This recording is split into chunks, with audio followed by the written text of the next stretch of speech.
All right. Hello, everybody. I'm not sure who exactly we have here right now. Oh, we got a handful of people. We got Seru here. Seru, how's it going, man? We got a handful of folks. So, as you guys know, we're playing D&D tonight, so I will not be paying attention to chat. If somebody does pop in chat and y'all are hanging out there, if you wouldn't mind just letting them know, if they're asking me questions, that I will not be paying attention to that tonight. This is session number 9 of the Sunless Citadel. So we are officially in the Grove, and this team of adventurers, of 5 adventurers, are going to be pushing further into it, and hopefully not TPKing. So, Sarah, you just interrupted my awesome anime I'm watching and been waiting to watch. Oh, sorry, man. Well, you don't have to watch us. Go enjoy your anime. Okay, I'm gonna pop over to these guys to give them my full attention, and I appreciate anybody who's hanging out. And if you need anything, shoot me a message. If not, we'll see you at the end. Oh my gosh, Marf! Holy smokes, dude!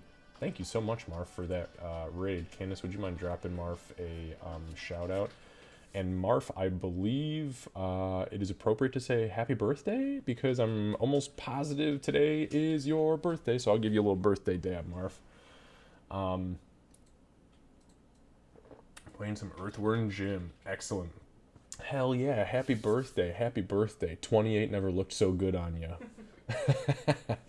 Okay. Well, thank you very much for that raid. I'm gonna jump over to the folks in stream or excuse me, in Discord so that we can get them going. Hate to raid and run, but dinner and anime with the real life wafu. Hey, no problem. Enjoy. Happy birthday, and thank you, Mark, for the raid. We very much appreciate it. Okay, guys, let's go play some D&D. Here we go.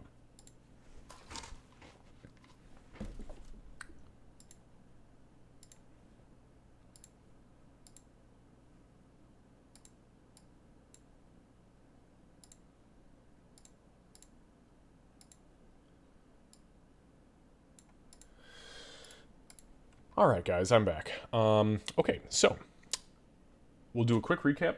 Last time that we had played, we had some excellent roleplay up on the Citadel level between actually every single person in the party and she. Everybody had a little one-on-one, a little heart-to-heart, for better or for worse. You guys all dove into the exploring of what was going on around you as far as the goblins were concerned, as far as the corpse of Talgan, which Bofer, you laid down your hammer of defense and prayed to Moradin about becoming a force of vengeance for those who struck your friend down, your childhood friend down. And Moradin came through for you. He answered your pleas, and you had a very fine conversation, and you forged yourself a silvered battle axe, which you then used to shave the beard off of your face as a symbol of mourning for your friend. You then, full of vigor, headed into this main circular room where you partially confronted she and said, we're going down there now. Use what you are doing to help us kill our enemies. And then you just started jumping into the pit, which was awesome. Everybody else had kind of done some exploratory work, learned a little bit more about what a twig blight was, which was excellent for Meepo. And you guys took off into the grove. You reached the bottom. You saw that there was a couple of skeletons that seemed to be tending to shrubs and mushroom and compost in a large circular room. A twig blight, which you thought was just a shriveled up old shrub, kind of retched to life and began to attack. And as soon as it did, the skeletons followed suit. You guys had a very, very brief melee, managed to annihilate them, quite frankly, before moving north up into the chamber that you're in currently, which unfortunately was an ambush that was being set for you, obviously probably from the sounds of combat in the room prior, but Balsag the Hunter, also known to the goblins as Balsac the Terrible. You guys, Doc almost got totally fucked. But you guys came through. Meepo cast a wonderfully twinned, I believe it was what, Ray of Frost or Chromatic Orb. It was Chromatic Orb, you're right. And in doing so, managed to take down the hunter's two pets. After that, you guys finished the great hunter himself, and once that happened, you begin to search the room, kind of look and see what you could find. You did find a small chest of his valuables, as well as a small armory which had some javelins, spears, things like that on it. Ree threw down her club, which was the table leg, and instead took up the shield and the morning star of Balsog the Hunter, becoming the very first Tankarian. I imagine this thing's like furball size, probably, right? It's pretty fucking big, yeah. It's still wieldable with one hand because of your strength, but if it weren't for that, yeah, you'd probably be needing to use two hands for it. It's a big fucking morning star. Okay, so you guys have just so what had just transpired right before we ended was Doc, while searching through the belongings of the hunter Balsog, found two pieces of a small gold nugget on a silver chain. And realizing immediately that this was Urki's holy symbol, she thrust it into the hands of Bofer and pretty much told him, make this whole, whatever you have to do. So Bofer focused inwardly, and as he began muttering these prayers and incantations in an attempt to reforge the holy symbol, Moradin came through, and as he burned off his daily divine magic, his daily uses of divine magic, the nugget fused together again as one, and that probably made Doc very happy. Okay, so real quick XP recap. You guys had the Skeleton and Twig Blight fight, which was 30 experience each. The Balsog, Grip, and Fang fight was 50 experience each. And then for the awesome level of roleplay, which you guys just constantly come through with, I gave everybody an additional 100 XP. So that brings everybody's total at the end of last session to 1,081 experience. Just so you guys are also aware, I have been tracking the number of days you've been down here, and so you're aware, time that has passed, even though it might seem a little funky, Ree and Doc, you would actually, Ree and she would be the two that really understand how many days are actually passing, just based on you guys being more tribal, by the stars sort of peoples. You've been down here for 4 entire days so far.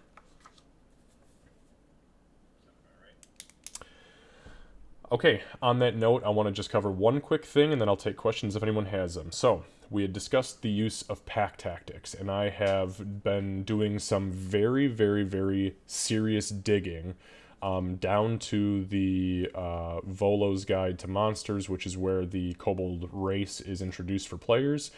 And as it is written, as it was intended by Wizards of the Coast, pack tactics for Kobold players only is intended to work on any attack, be it spell, ranged, or melee weapon attack, that affects an enemy that is within 5 feet of one of the Kobold's allies, period, end of story.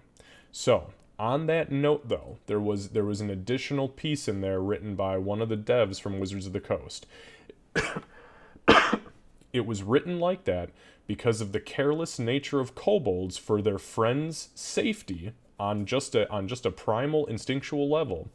If you are attacking something that is being covered by one of your allies, meaning you are trying to shoot over, under, or around them in order to hit the enemy, you will still have advantage, but the creature that is being attacked will benefit from cover.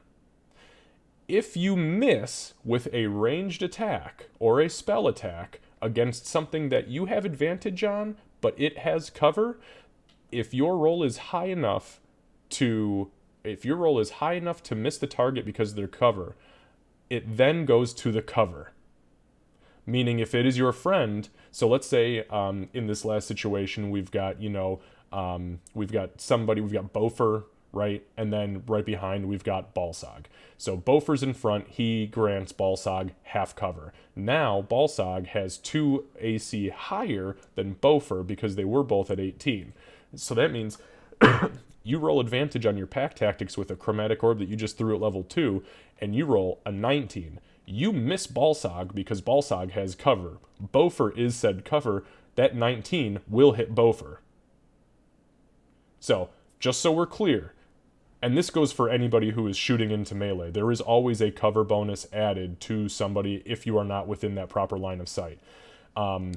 However, in this specific situation, they broke it down very clearly that they wrote it like this to give you the opportunity to get advantage on whatever the fuck you want. But because kobolds are careless little crazy shits, there's a good chance that if you miss, which isn't always guaranteed, you may hit the cover that's in front of it.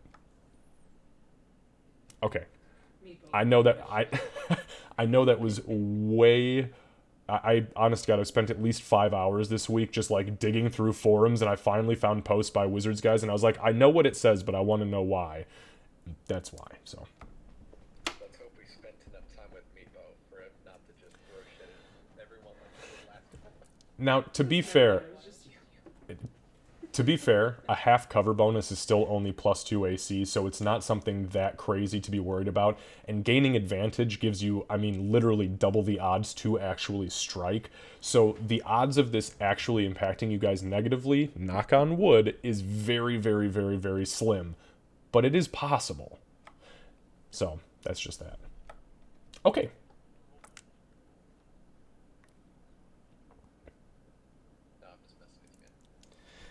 Okay. So, does anybody have any questions for me? Anything that we need to clarify before we move on? I would like if we can just run through who's at, like, who appears to be, like, super hurt, that sort of thing. It's been a week. So Doc looks perfect.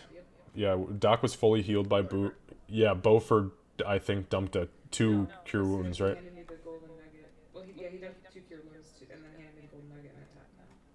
Oh, right. Yeah, because God's magic. So Meepo is unscathed. Ree is unscathed. You obviously know how wounded you are. And Beaufort does look like he's taken a hit, but he's not what I would consider bloodied yet. He's just like, yeah, he's been hit once or twice. He's got, some bruising in his jaw, maybe a little scrape on his cheek, but he's okay. Pretty much just how he walks now. That limp has been there this whole time, right? And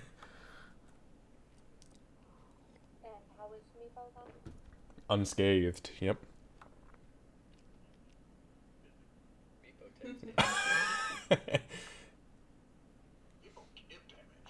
Yeah, he does. Okay, so, any other questions? I know I said I took 2 javelins, but can I take 2 more? You can take as many fucking javelins as you want. In total, I'll take 4 javelins. Who wants a javelin? Yeah, that's fine. There are 6 javelins there, so you're welcome to them.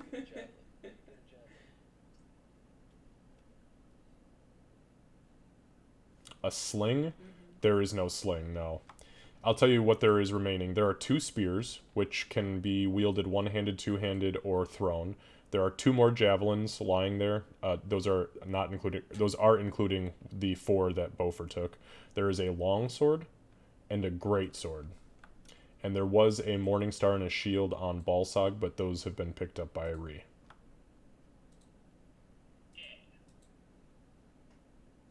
To be fair, any character can use any weapon in the game. It just, you don't get your proficiency bonus from it, so. Like, you could if you really wanted to.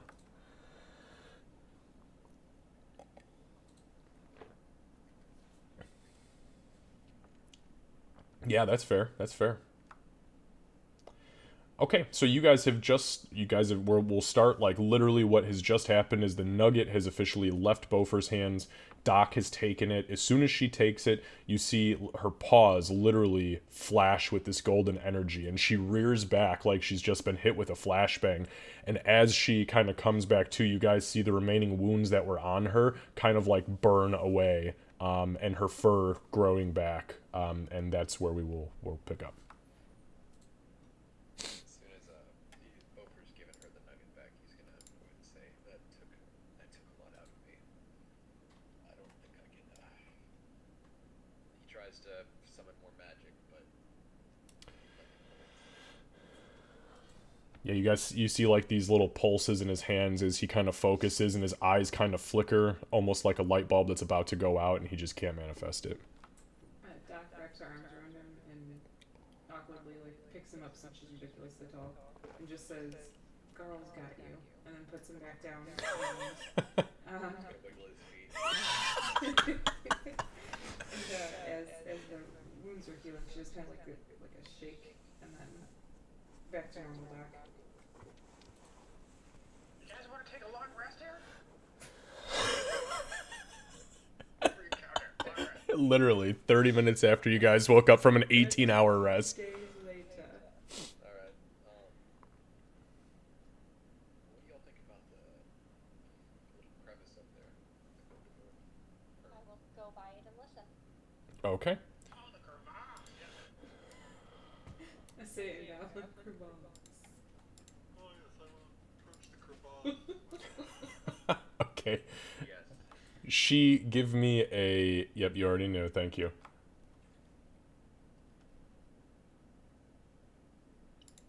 So you hear, not much. As you approach the crevasse, there is a light breeze that blows regularly up from wherever this leads. The scent on the wind is very, very neutral. It's very earthen. It is not like compost that you have smelled in the other room. It is just very neutral. The wind itself is cold, and you hear nothing besides that. It's quiet. Let me go take a gander out through there, see what's going on. You want me to check the traps? Does the space not look like we'd be able to, even our tallest party members would be able to conveniently get through there? Yeah, absolutely. It does look like this has been carved into the walls. At some point in time, this was carved into the walls, and I mean, it was made for big humanoid or goblinoids to walk through it. Like big like me, or am I crouching? Oh, no. I mean, you guys can walk in it normal. It's. I mean, it's literally like 12 feet high. So. Okay. Alright, checking for traps then. Okay, go ahead and give me a perception check. As you begin to enter the corridor, no, two things. One is that you don't see anything that particularly stands out as quote unquote trapworthy. And you also realize it gets like pitch black fast, like darker than it is in here. Not unnaturally dark, but very fucking dark. Okay. I don't see any traps, but it's pretty dark, guys. Can I go ahead and hand her the candle? I can see you. Oh, okay. I was just gonna Keep your cursed candle. tuck it. Go in there. We see if we can secure these doors so nothing comes from behind to attack us. I think there was a door in the other room too. There were doors. I think so. Yeah, there are two doors open. Oh yeah, I forgot about the doors. I mean, I didn't see those. I was too busy fighting off those poor things. so this one's open. So I feel like this would be a bigger threat right now. We can go listen at the other doors before we go in here if you want. That'd be good in case something sneaks up on us. Mm-hmm. We can go listen. Go to listen. Okay. Who is doing the listening? I'll listen to the right. To the one on the right? Okay, go ahead and give me a perception check on the right, please. An 8. Oh, come on. And then she, if you're listening at the southern door, go ahead and give me a listen check there. Perception check. Okay. Yeah, so Doc, you put your ear up against the door. It's just a standard stone door like you've seen pretty much everywhere else down here. You hear nothing. It is very muffled, and that tells you one of two things. There's nothing on the other side, or this is a very, very thick, dense door that you just can't hear shit through. Same exact thing down in the south. You put your ear to the door, kind of like move it towards like where the cracks are in the door to try to get a better listen. It is like muffled level silent on the opposite side. Do they open in toward us or out toward them? They both open in towards you. Damn. I was gonna just tie one doorknob to the other so that we couldn't get through. Okay, well, I didn't hear anything. Did you hear anything? No, but if we don't have an easy way to farm, then I'll hang back just a little bit and keep an eye on things. We always just kick the door in. If anybody's there, then we'll surprise them. Maybe shit that man. Do we want to start down here then? Man. Could also be a dragon in there. No, The possibilities are endless. Hey, Bo, do you want to check for frost?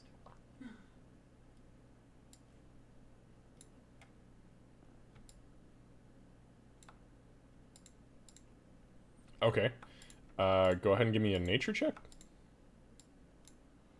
No frost.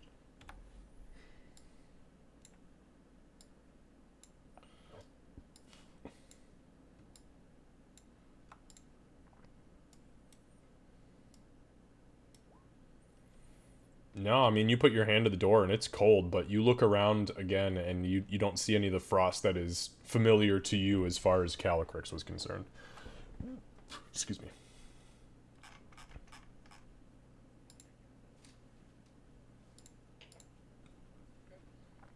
So, do we go to the north, the south, or the east? Well, again, the north is wide open as far as I can tell. If we come to a door there, then we could make a decision. But I feel like we'd be more likely to snuck up upon. I feel like things would sneak up on us from up there more than they would from the doors down here. But I could be wrong because. Let's go check it then. Okay. We go north, I'll watch from behind. Okay. Ball sack was definitely, I'd say probably dark and whatever, so this Right. crevasse. Yeah. We might want to let Reed check it this time because he has the giant shield now. No, I got this. Step aside. All right, so you round the corner and you start looking. You just see that it is a tunnel that is slowly progressing north. It seems evenly chiseled pretty much the whole way through. Dark as fuck in here, guys. Yes, it is. You hit the about 20 feet down, and boom, it shoots straight north again. Again, still chiseled. Any darker? It's the same level of darkness. It doesn't seem unnatural. It's just there's literally none of that luminescent fungi is anywhere on these walls.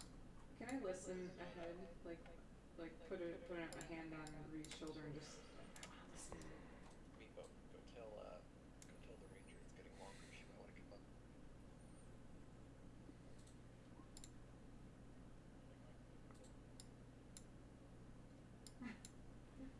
Is she?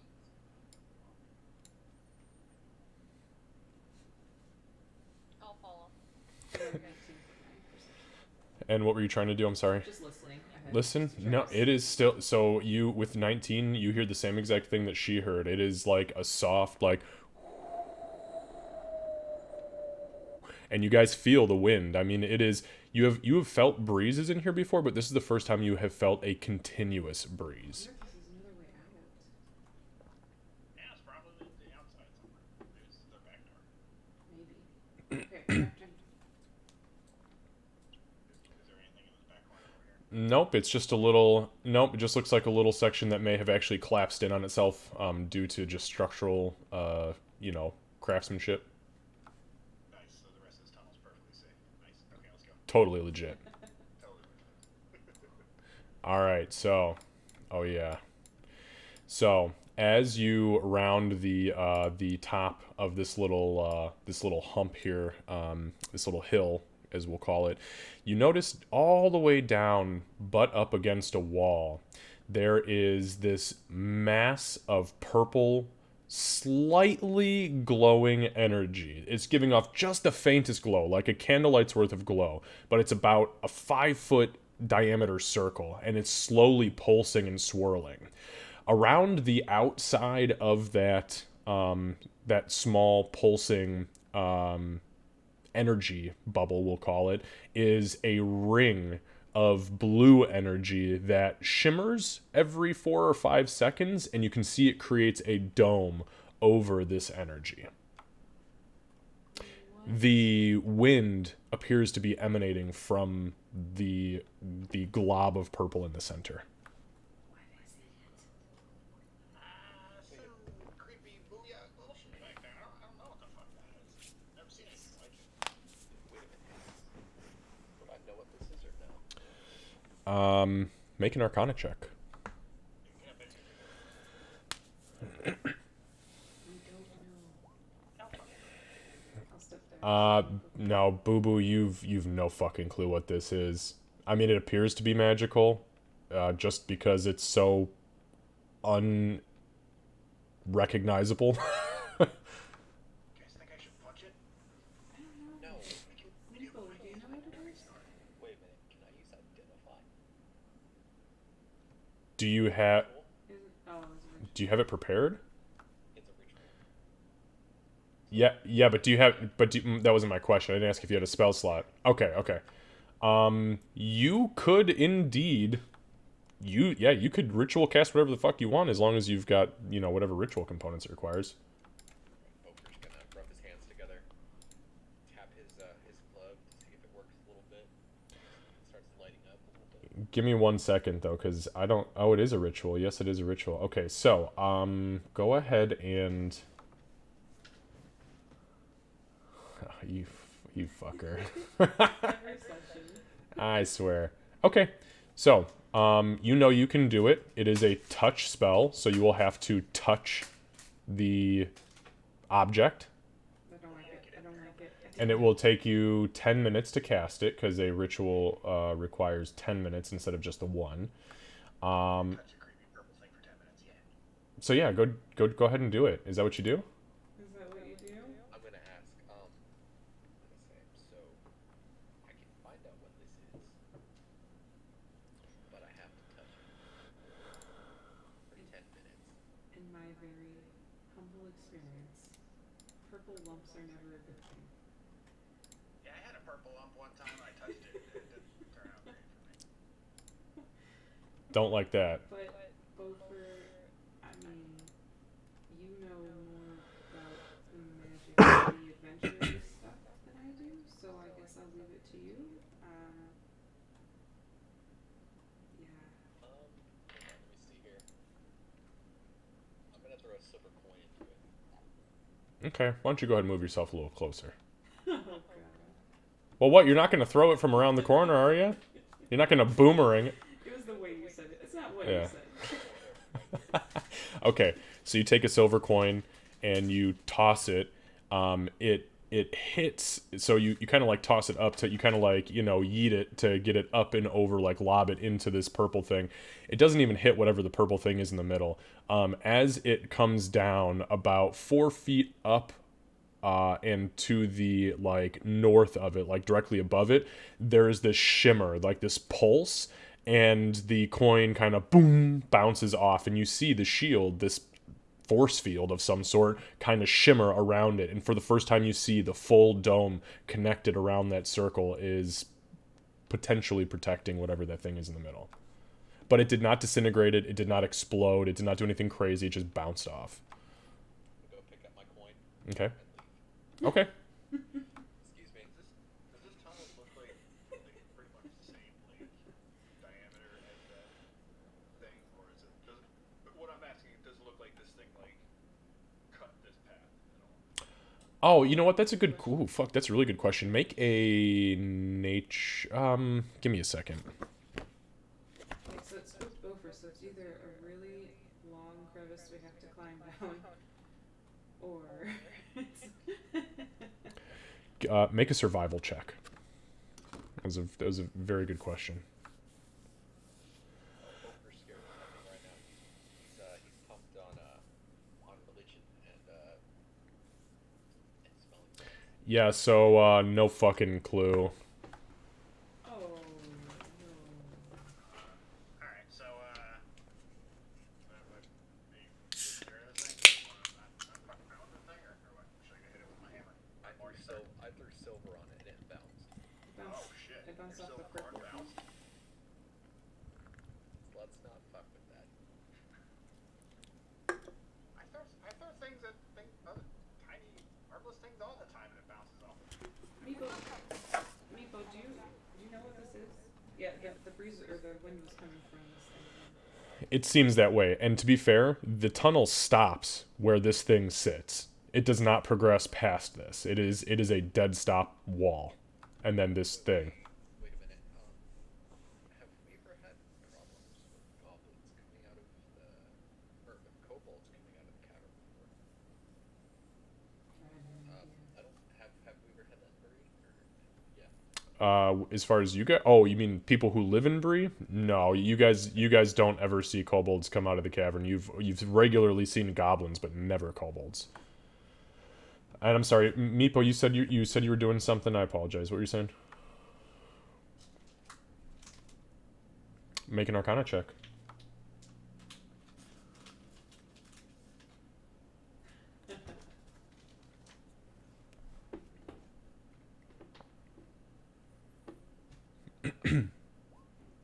Wow, not fucking bad. The smartest person in the entire party. Is there So, Meepo kind of gets ahead of himself a little bit, and as he starts to kind of walk a little bit closer to this thing, he starts looking it up and down, and you see he's just instinctually kind of like doing this weird tracing pattern in the air. Nothing fancy, nothing magical, but Meepo, as you're watching it, as you're watching the shimmer, you're kind of doing this weird innate like mathematical equation based on the knowledge that has just innately struck you as a sorcerer. And as you kind of finish this like minute long counting algorithm in your head, you stop and you just all of a sudden you're like, oh, it's a force field. It's a force field. I don't know what the thing in the middle is, but this is definitely a force field. It's just protecting whatever's inside. I don't like it. Let's get out of here.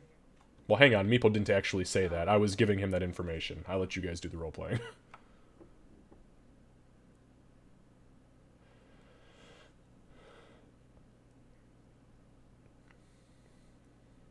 That's fair.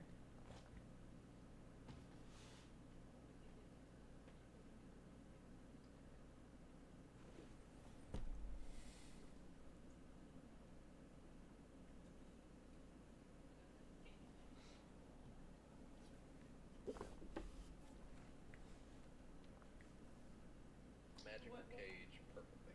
What could put a magical cage out? Should we even be afraid of what's in there as opposed to what caged it? Trying to keep it in or trying to keep things Right. Let's go check out the doors. I understand doors. Yeah, I suppose that's at least we'll see if there's some kind of clue what that thing is, right? Yeah. Father says fuck this. Hey, just out of curiosity, Meepo, was your intention, I didn't even ask you, were you trying to figure out what the blue thing was or what the purple thing was? The purple thing was? Okay, give me another Arcana check. I apologize. I just assumed you were looking at the thing that bounced the coin, but that's what I get for assuming. Either way, it's pretty easy to figure out that if something bounces off of, something else, okay, no, you got no fucking clue. You're for sure... Right. Didn't even notice the purple thing. Yeah, he was so taken aback by the algorithm that just started running through his head as he just starts spitting out lines of code.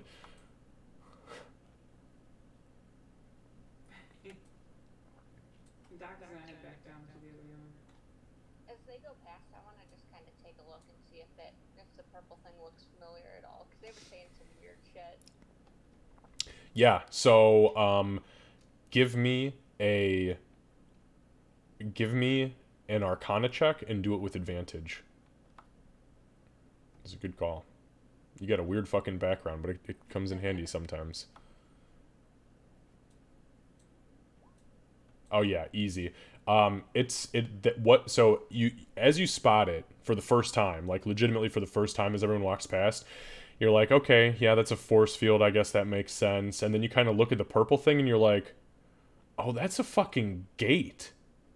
That's a gate. And as you approach a little bit closer, you see, as you get within about 2 or 3 feet from the force field, there are small runes written in Sylvan around the base of the purple blob. And what it spells out in in a roundabout way is that what is inside of this thing is a portal or a gate to the Underdark. As they start to go past me, I'm assuming this wouldn't have taken too long. Now about a minute. Okay. Yeah, then I'll go back and I will say that I know what it is. What is it? Um, no, it's a gate to the and she's gonna say a word and then stop and like look for the translation mentally. Be like to the Underdark. Is that like the super underground? Would I know what the Underdark is? Yeah, so there are a couple planes of existence that exist on the same. Okay, so the way that the plane structure works in this world is that there's the prime material plane, which sits right in the middle of all the other different planes of existence. To the right of that sits the Feywild, and to the left of that sits the Underdark. They are all carbon copies of each other with obviously different assets and attributes that go along with them. The only way to access them from one place to another, besides teleporting or plane shifting or whatever, is through magical gates. They are extremely rare. They are usually extremely hidden and out of the way, and finding one is not common. To that note, none of you have probably ever seen this, and Kat, the only reason why she would even know this is because slavers work very closely with their counterparts in the Underdark, and it would be a regular thing to call up Underdark slaves like Dwergar and Svervneblin, which are dark dwarves and dark gnomes, to do labor and grunt work on the prime material, and in turn, you guys would trade regular dwarves, regular humans to them to do bitch work. I'm not elaborating on that. Nope, that is totally fine.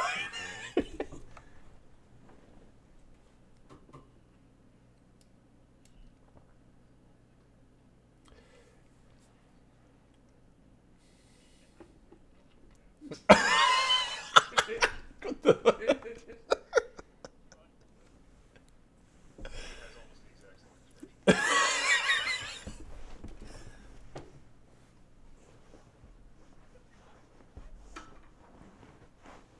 Wait, is that where Rover's trying? Doc, what's He's heard of a special mineral that was mined in the Underdark. And what mineral is that? I can't remember. I'm just gonna roll it out since I can't remember a mineral. There's like a special one in the Underdark that he's heard of that some work with miners have tried to mine in the past but never came back. Titanium?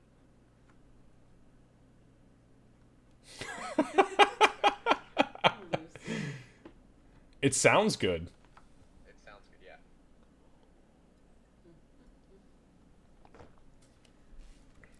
Imagine there's no reason we would know.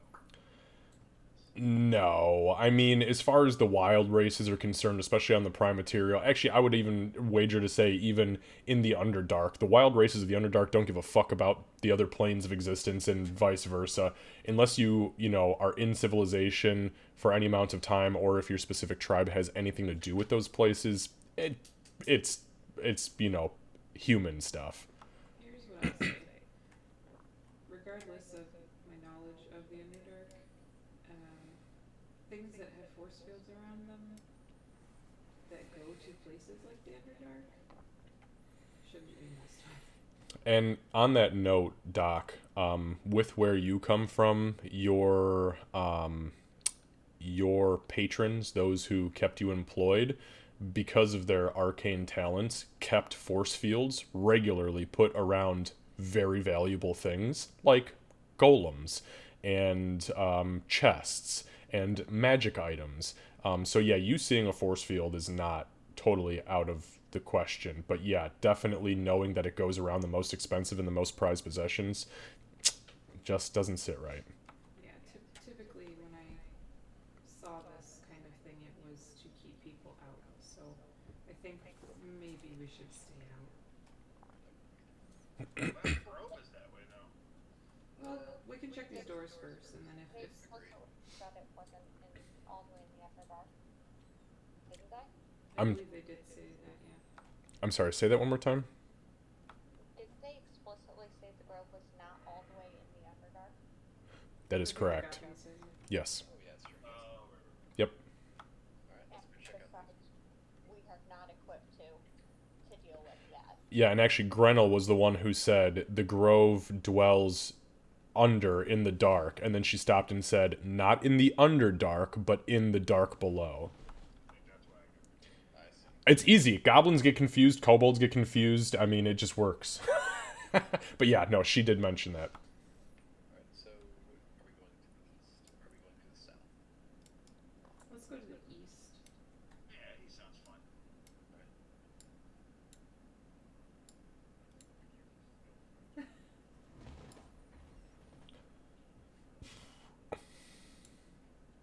But we'll find this out afterwards. As they all leave, I'm going to pull out a metal shield, the metal piece of split mail, Okay. and show it to She. He's like, have you ever seen this symbol before? Maybe on a necklace. My mother left 3 days ago, or sorry, a week ago, and I haven't seen her. Does that ring any bells about anything? So, Bof, are you talking about the family crest, like the signet? Okay. So explain what that signet looks like. I'm unfamiliar with it. It's basically like a small hammer with a jewel in the middle. He's just trying to see if, in the last couple days since she was around town, if she saw anyone like that. She go ahead and make a just give me an investigation check. This is like a retroactive investigation check. 17. So you, as you were traveling to Bree from your location, which I won't say actually, but you, as you were exiting Middleton, about, let's see, so she would have left a couple weeks ago, which means that you would have been, yeah, you would have crossed paths there. So yes, you recognize seeing that sigil being flown by a female dwarf who had a standard bearer strapped to her back. It was just like essentially a wooden pole that came up, and that was hanging down. She was carrying a small wooden chest with her, and there were 3 very heavily armed dwarven bodyguards with her. She was entering Middleton as you were exiting, going to the west, and she was coming from the east, which is the direction of Bree. It strikes you that he points that out because you saw it, it stood out, and you just put it in the deepest recesses of your mind. Who did you say this belongs to? Belongs to my mother. Or my family, but my mother, since my father passed a couple months ago. I may have seen it before. Will you tell? She's gonna wait on that one for now, just because you've done some weird shit for like 24 hours, and like we're not letting that touch the table. So she'll say, I'll have to think on it, see if I can remember any more details. Last time she said what I've heard around town. Thank you.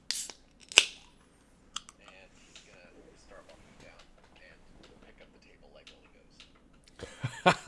Okay, you can. Table leg? Hell yeah. You can add a table leg. Just add it as what were you using it as, Kevin? A great club? Okay, yeah, use it as a great club then. So you can add that to your inventory. Now, Bofer, I know you've been picking up all sorts of shit, and I know that you are extremely weighed down right now.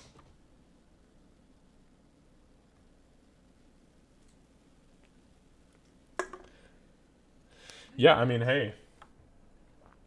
Okay. All right. So you guys traverse back down to the south. You get yourselves saddled up to this door. What is it that you would like to do? I want to check it for traps. Fucker open. Let me check it for traps first. You don't want to like have your lights knocked off or something. I'm All right. gonna knock an arrow and ready for hostility. Sounds good. I'm gonna turn to Meepo and Gopher and say, "Yeah, don't stand in a line." Hey, you guys learned. That's awesome. That's experience I can't even give you in the form of numbers. That's awesome. That was my 12 intelligence showing. Okay. Three of us almost died. Yeah. So he's going to. Oh, Oh, never mind. It's already been rolled. it was almost an 18 and then it wasn't. Yeah, so you look the door over and you go through the motions of, hands up, trace the door, make sure there's, no wire that's going to trigger something crazy. It looks totally legit. It is, however, locked. I like to think that she's still trying to figure out what's going on with that Underdark portal up there and she got distracted partway through checking. No, I think we're fine. Yep. Are you listening to your I heart? got this, guys. I got this, guys. Hang on. Don't they open towards us? Probably. Oh god. All right, Ree, what are you doing? How are you attacking it? Are you jump kicking it? Are you All right, go ahead and give me a strength give me a strength Oh my check. gosh, get something high so you knock this thing off its hinges even though All I it need to. comes in. I just need to play these.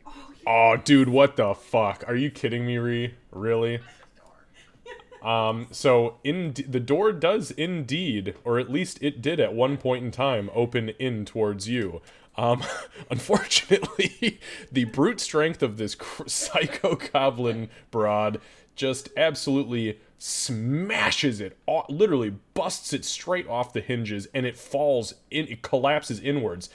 As she hits it in the center, because she's only about goblin height, the stone fractures and just give me 1 second. One of those farm doors that really Opens in the bottom, yeah.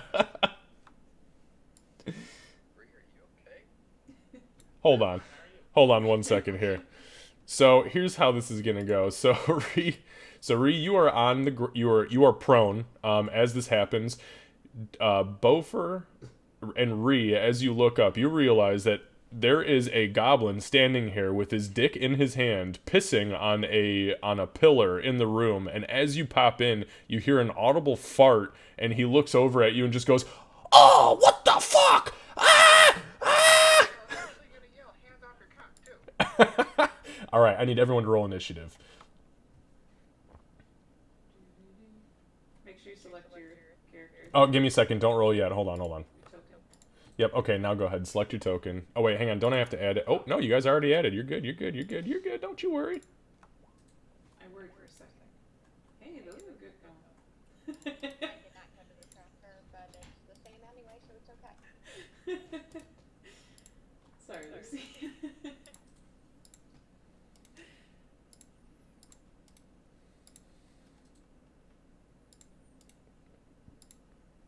I wish I could use a purple action for this.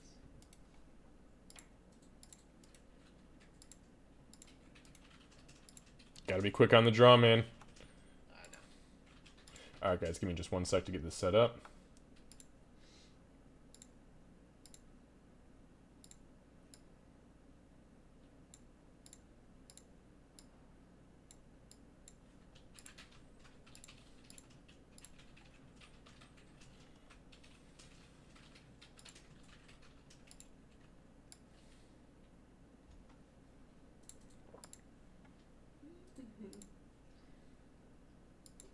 I mean, you're gonna be in the back anyways.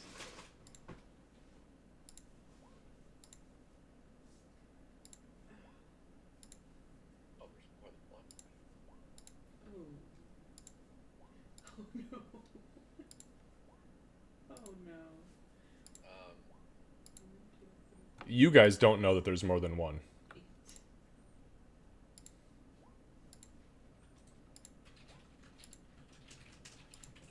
Don't meta. Don't meta this. If you meta it, I will do it all privately, and everything will be a surprise in the future. Okay, so I'm sorry. She roll was 20. Is that right? Yep, and it's the same, so we should be okay. Perfect. Meepo, yours was a 6. Beaufrey, you're at 11. Re 19. Doc 17. Correct. Yep. Perfect. Put everybody in order. So we're going to say, here's what I'm going to do. Re, please give me a dexterity saving throw. No, just make a dexterity check. It's going to be you versus this goblin, and we're going to see if one of you rolls higher than the other, that group. Okay, never mind. I don't think. Oh wait, that's an acrobatics check. He did acrobatics.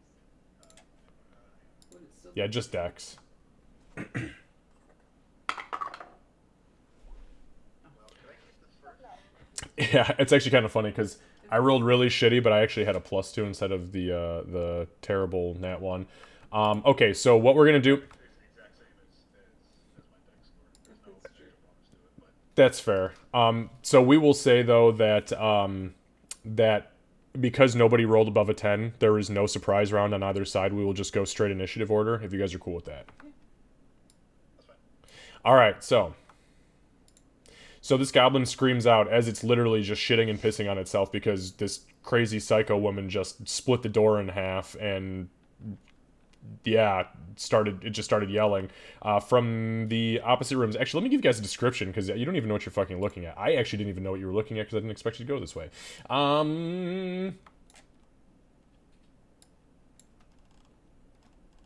Okay, so 2 rows of dragon-carved marble columns march the length of this hall. Most of them are completely covered in luminescent fungus, giving off a sickly purple and green glow. The cobbled floor is cracked and stained, and on it sit many small wooden tables.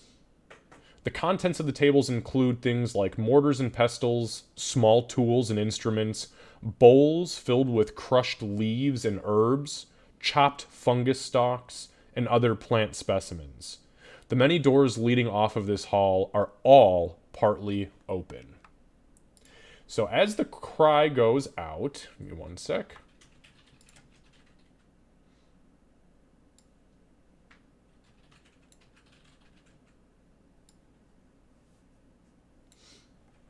Give you guys a little bit more visibility here.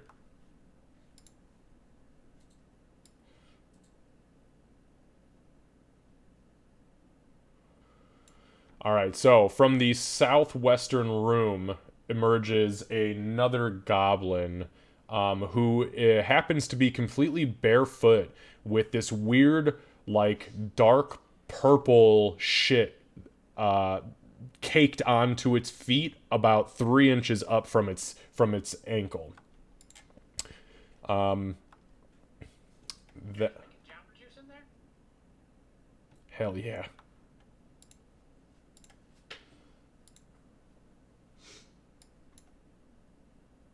So it is going to use a bonus action. Oh wait, hang on. Don't goblins have that weird bonus action thing? No, it's just nimble escape. Disengage or hide. Okay, disregard. It is going to go 5, 10. Okay, it's going to go there, and it's going to stop its turn. Okay, next. From out of the central southern room emerges another goblin with a short bow drawn. It draws back on the short bow as it's moving out behind one of the columns and fires at Yuri. The arrow hits the wall next to you and explodes. It does not do any extra damage to you, it just shatters and is destroyed. On that fun hostile note, I had a ready for hostility. I don't know if that will apply.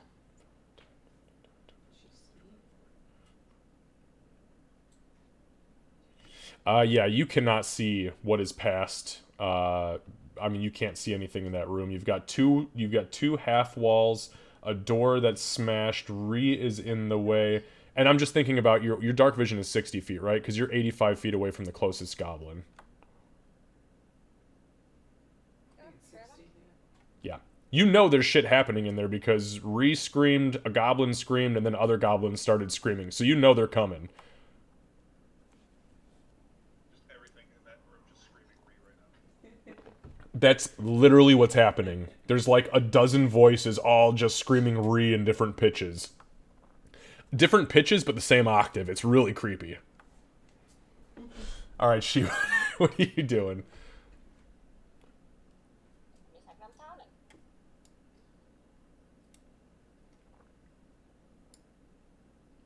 I'm going to start by moving up so I can see better and see if I can figure out what the cause.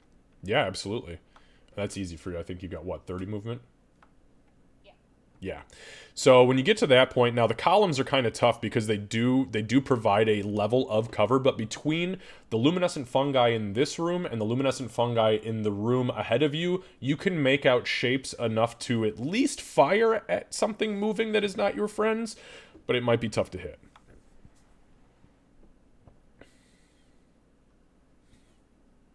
Can I see well enough to make my eyes go all creepy and use my bonus action to designate one of them as prey?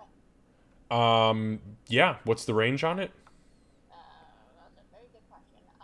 One within 60 feet. Oh yeah, perfect. The closest one to you is 50, and then there's the one behind the little wooden thing over here that's 60, so yeah, you can hit either one of these guys.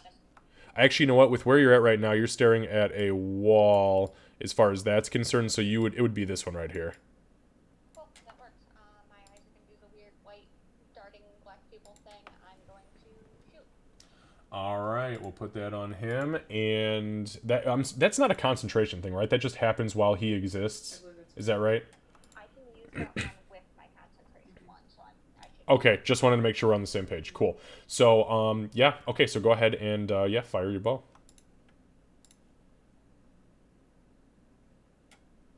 Oh no, no, no. Oh, that's a nat 1. Okay, definitely misses. The cover, right, would be the column, so we'll say, yeah, the arrow fires right over Ria's. Ria's still trying to stand up from being prone, and it hits that column dead on and just sticks into one of the luminescent fungi, which bursts, and these little glowing spores kind of drift to the ground. It's neat, but it doesn't do anything. turning it into a rave. Drop it, Lucy. Say, Ree, if you get out, you can close the door. No, you can't. The door's been smashed in half. Okay, never mind.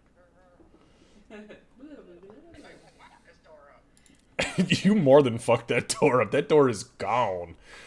All right, Ree. Alright, Ree will sprint to her feet and she'll just like, whoa! Whoa, goddammit! We came! I'll go over to, change over to Goblin. I come from the Citadel above, with word from, what was the name of the Goblin Oracle? Grenell. 1 second. Oh, okay. Reno? Yeah, Grenell. I came seeking through from the Oracle Grenell above, and Malsac is dead, and also the Hobgoblin fuck tossed him down the pit, and he's dead too. All are free. There's no need to fight. I would rather not hurt anyone else here today. Make a persuasion check with disadvantage. Because you busted down that bathroom door, you jerk. Trying to be helpful. Still have inspiration. Mm-hmm. I think he has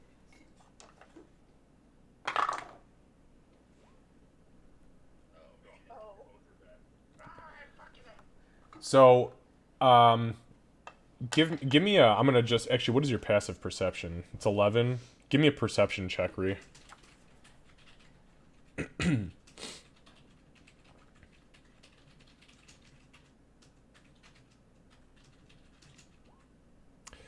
So, as you shout that out, right, you go into full goblin, kind of talking to them. They are taking up aim as they are getting ready to fire their bows. You see the eyes of the goblin hiding behind the pillar turn to this gross milky white as she's ability kind of overcomes it.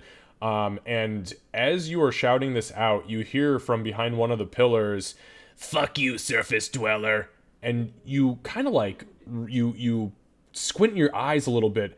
These goblins, the three of them in here, have these nasty, like fist size, like hobgoblin fist size tumors growing all over their bodies. They are something is not right with them. Like I said, don't touch the purple bumps.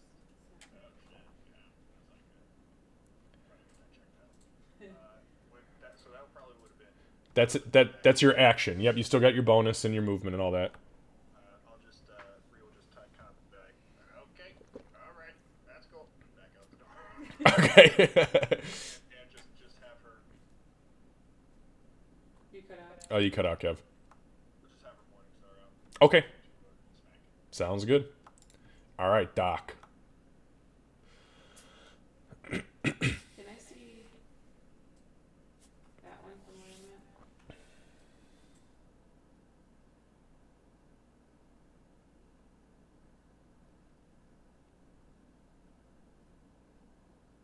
I want to say no. Maybe. Yes, you That fucking one is can. away. Yes, you can. I draw the line because we want to see what now. It's definitely behind some sort of cover, but with where you're at, you can see if she could see this guy, you could definitely see that guy. So, I'm gonna try to use my crossbow. I love it. oh, dude, it's so fucking amazing, especially for dungeons that are. Oh, it's great. Okay, I'm sorry, Candace. You said what? You're gonna use your crossbow? Okay, go ahead and make an attack with the crossbow. 19. 19. Give me 1 sec. I'm getting some Divinity Original 2 Sin vibes with the crossbow bolt. Yeah, so there is this like click, and then this. It just barely misses this goblin by, I'm talking literally, if he would have peeked out a quarter of a second earlier, it would have caught him in the mouth. But it goes, I mean, you see like the fletching actually brushes his cheek as it smashes off the wall behind him, and you hear an audible, oh, you speak goblin, don't you? Yeah, you hear an audible, son of a, what the fuck? I'm gonna say, mutant goblins! And step back a little bit. Spicy AC. That's a Well, spicy AC. To be fair, that was also 3/4 cover. It's standing behind a column. But yeah, I'm just gonna step back one. Okay. And then just kind of, actually, no, I'll step back one. Yep. Okay. Other goblins.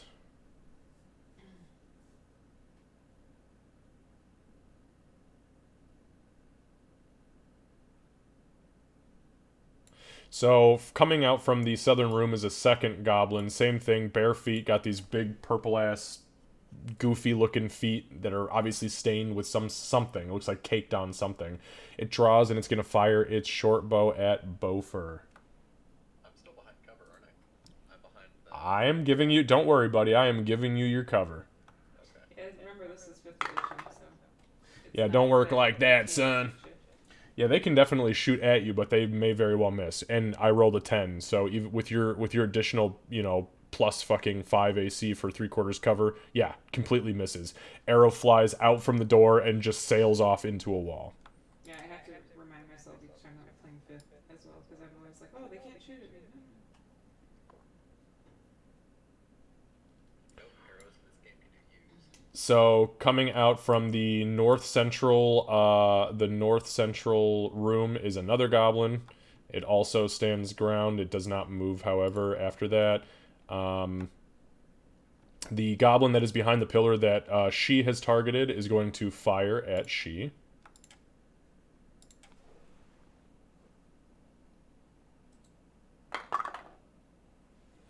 And that is a 16. That is a hit, I believe. Is that right? You have a 14?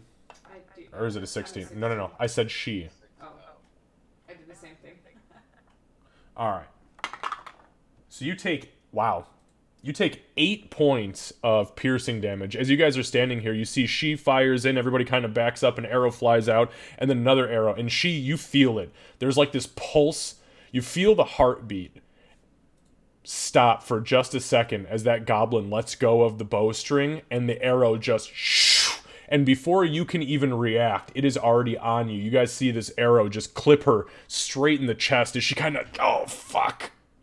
Maybe she doesn't say, oh, fuck, but she reels back hard. I mean, it almost knocks her off of her feet. And that's going to be it for... Sorry, go ahead. Very quickly, Yeah, sure.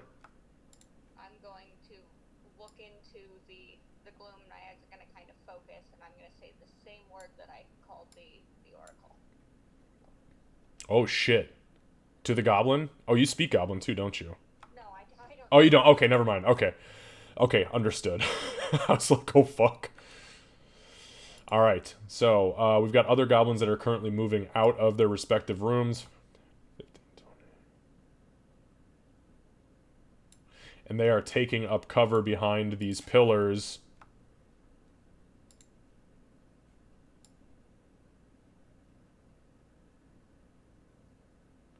So one of them runs out very brazenly into the doorway.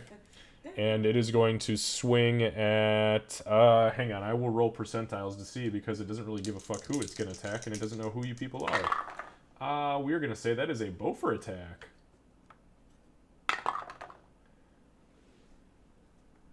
And that is a 20. Exactly. Not a nat 20, don't worry. So that is going to be 6 points of slashing damage as a scimitar comes out from the doorway, turns, and literally both of you are like, whoa, what the fuck? I thought they were shooting arrows. And it just catches you across the top of the knee and just digs deep into your chainmail. All right, on that note, that is the end of that goblin's turn. Bofer. Alright, Reek. Let's take a deep breath. Let them come out one more time. Yeah, bring it on, bitches. Oh, yes, the step back. Over is gonna go ahead and which one is this? This one's not damaged. So no. I'll go ahead and use my silver battle axe. All right, go ahead and make an attack roll, my friend. 12. 12. Unfortunately, you come down, you swing down at this thing, and it gets a shield up, and kind of like your battle axe hits the shield, and then it with its scimitar grabs the top of the battle axe and just parries it out of the way. Got it. Alright, let's see here.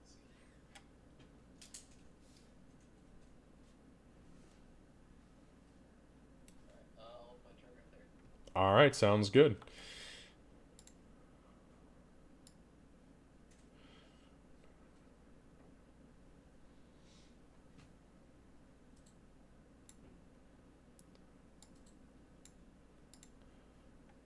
Okay, Meepo.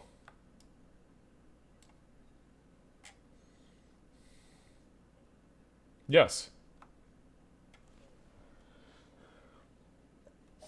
Oh yeah. Oh yeah.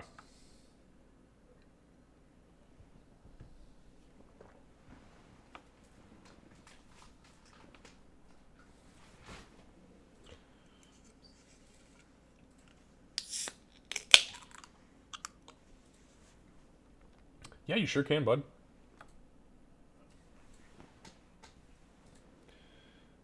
Yeah, you can see things moving around your friends just as a standard thing. Might be hard to hit somebody if you fire at them directly, but yeah, I think I know what you're doing, so go ahead. You can see from where you're at, you can see 2 of them. Yeah, the one that's farthest to the south along that wall, you do not have line of sight on.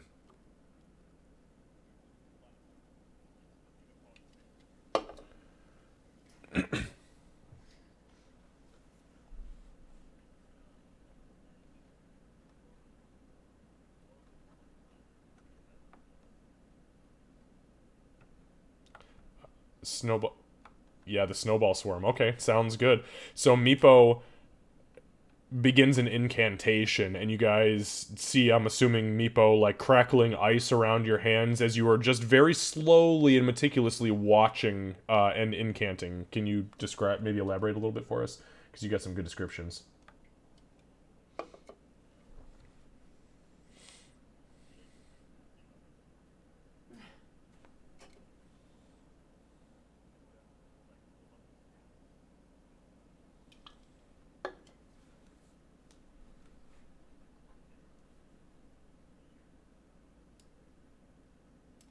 Awesome. Okay, so you are holding that spell. That is noted.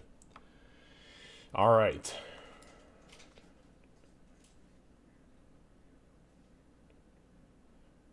Okay, yeah, no, that's easy. If there's 3 or more in that space, within, gotcha. Understood. Okay, sounds good. Bear with me for 1 sec, you guys.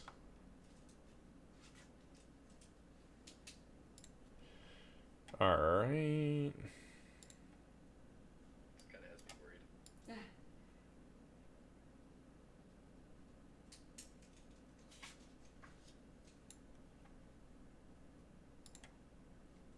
All right, so this guy down here, so we're back at the top of the round technically. This guy down here, he is going to fire his short bow at Bofer, and he's going to do that. Oh, that is not good. Well, you're an 18 plus 5, so you've got a 20 AC right now, so that totally misses. Thankfully, it is not high enough to hit his friend, so as his friend is acting as the cover. So an arrow fires through the doorway again, barely. I mean, it just grazes the top of the hair of the goblin that's in melee with you, Bofer, flies wide over you and hits the cavern wall. Another arrow is going to be fired. Give me 1 sec.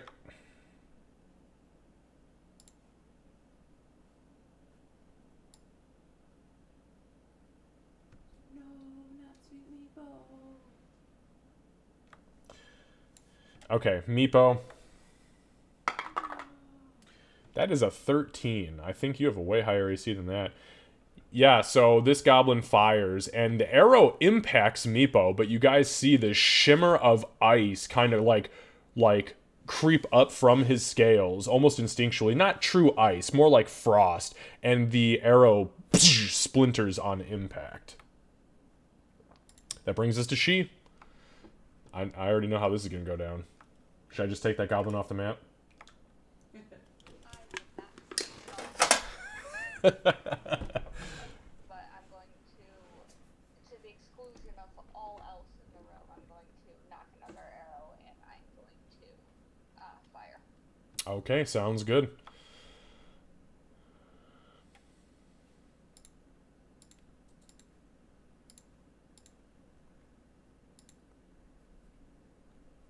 Sorry, my thing's being really laggy for whatever reason. No, it's all good.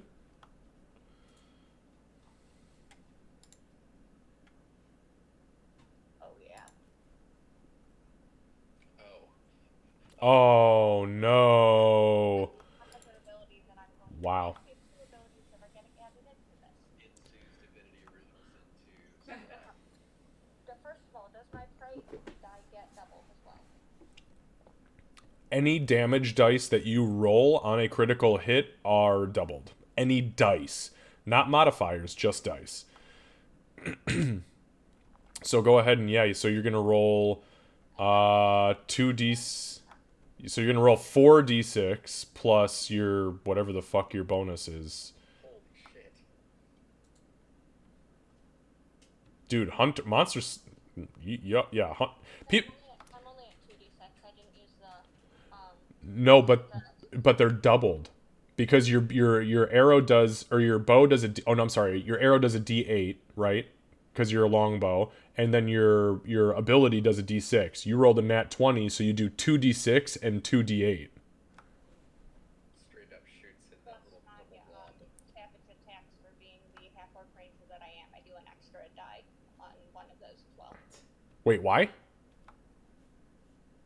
Savage attacks, when you score a critical hit, roll one of Levin's die an additional time.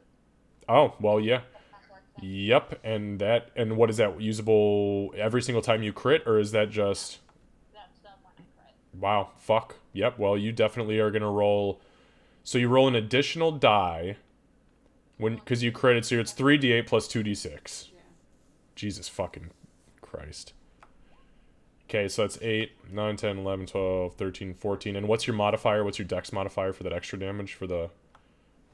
I normally do +2 on that. 8, 9, 10, 11, 12, 13, 14, 15. So it's 16 points of damage total? Yes. Wow. Yeah, so you fire that arrow, and it literally, the arrow launches from your bow. As he shoots you, you let your arrow go. And you guys all see, clear as day, not she, you're too focused, but all of you see this manifestation of a red streak coming off of the fletching like a tracer round. It flies through the door, hooks ever so slightly to the right, and literally pins this goblin's skull into the fucking column, where it shudders once and falls limp, the arrow holding it firmly in place. Which one was that? That was one. That was the one that was right here. Was. I'm going to look at for my bonus action, I'm going to look at the next one that I can see that's not engaged in melee, so whichever one I have a line of sight on to shoot next time in the room, and I'm going to say that same word and transfer my prey. So you will not be able to see anybody who's not engaged in melee right. God, that's a tough. Hang on a second. I mean, I can move. No. Hang on 1 second. You're good. Yeah, I'm gonna allow it. I'm because the square. Right. So look, here's the thing. You've got a 5-foot square. So I'm gonna take it from the furthest edge of the square and say that you've got sight on this guy behind this pillar. Cool. That one's my prey now, and that will conclude my turn. You've done enough. Hey, how long does the prey thing last? Is it 1 minute, or is it just until you choose? I just want to make sure that we're keeping track of it as far as. I'm looking.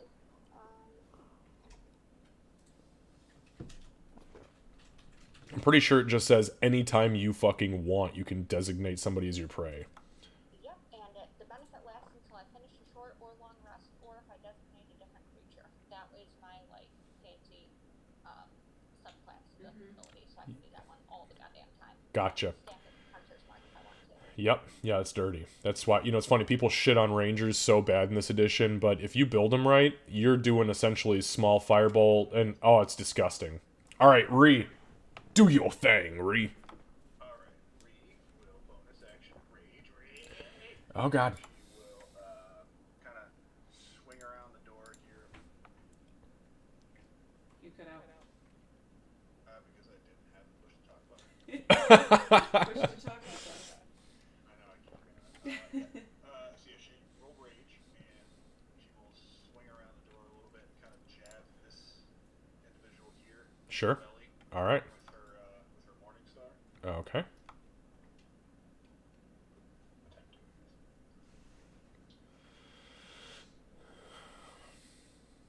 Oh yeah, so yeah, as you come in with the Morning Star, you're still kind of getting used to it. It's not quite the great club you had initially, and you kind of like get under like where the belly is, but the goblin kind of looks at you and just kind of like brushes you off, and you're like, okay.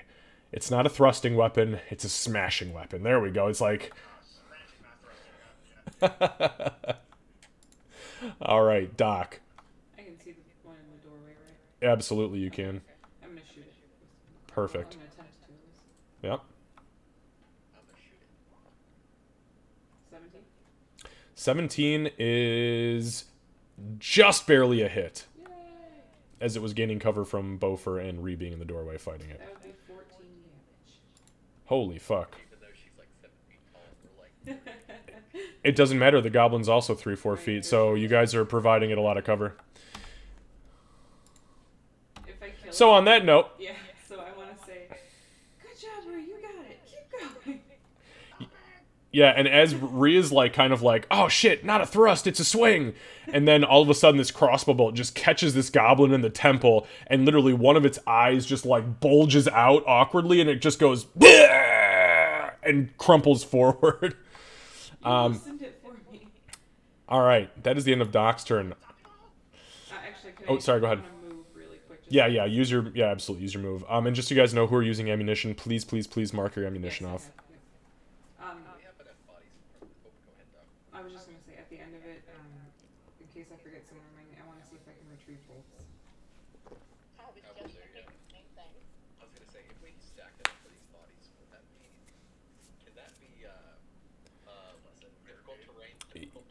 You can do anything you want to in the world of Dungeons and Dragons, Boo Boo. It just depends on the rolls. Alright, next goblin. You can certainly try. All right, so this goblin up in front here is going to fire at Doc. That's a miss. Another arrow comes flying through the door, totally missing. Goblin in the back. Give me a sec. Actually, hang on. Dude fucking freaks out and starts running.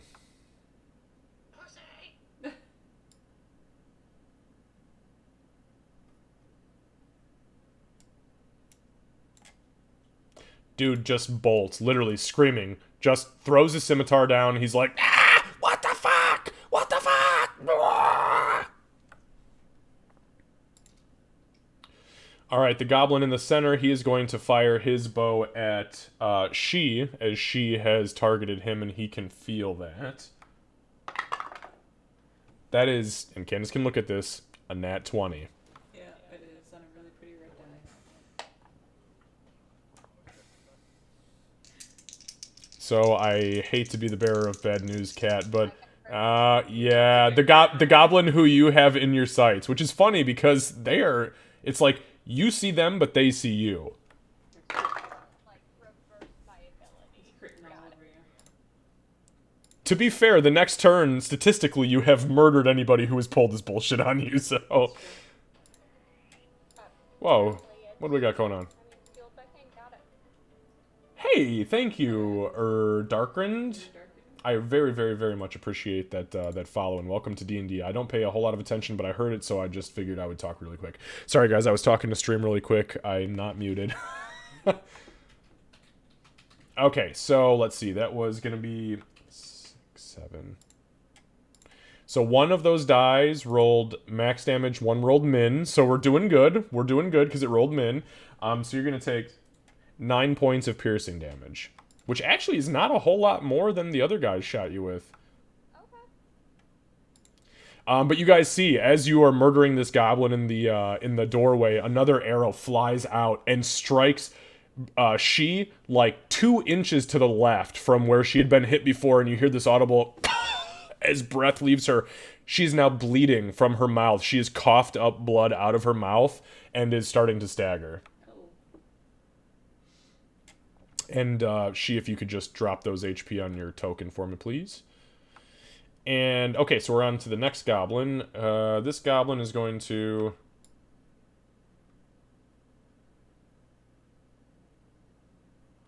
It's going to go right there. And he is going to fire his bow at Doc. Unfortunately, Doc, you were easier to see than everybody else because you're so much bigger.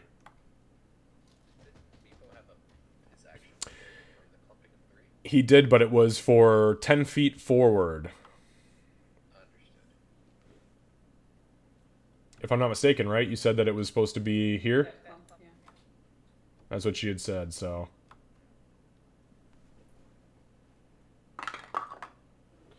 So that definitely misses. Another arrow just clatters against the wall. No issue. Bofer.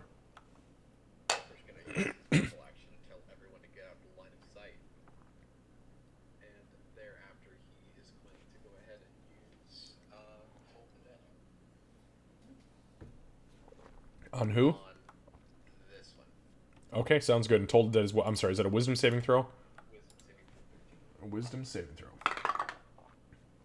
Nope, I rolled a 3. With that -1, that is a 2, sir. Is this one damage or no? Nope.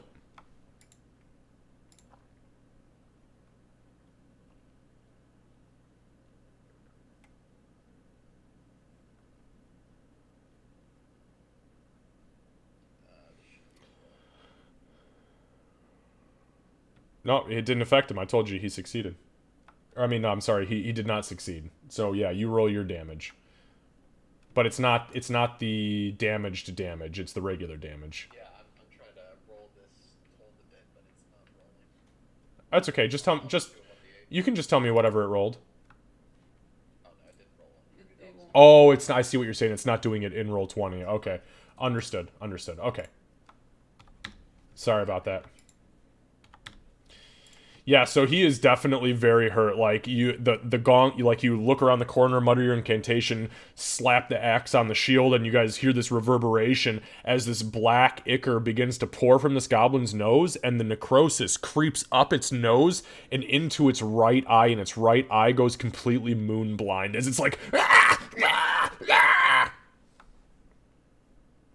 Okay, anything else, you creepy fuck? I did say it. I'm just trying to add some flavor. I'm sorry. I like a little spice in my stew. He looks a lot of No, he was gonna stay right there where he is. All right. Meepo.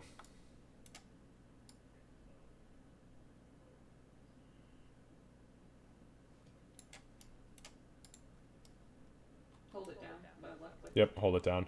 Now, just so you know, Meepo, because you did not get that spell off, that spell slot is gone. Yeah, so when you hold a spell, you cast the spell. If it doesn't go off based on whatever parameters you set, that spell slot is still gone.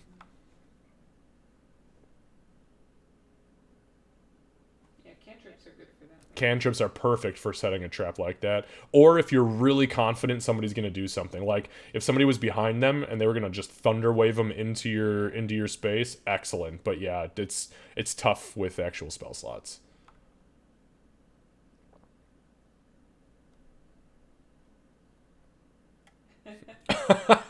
Oh, God. God help us.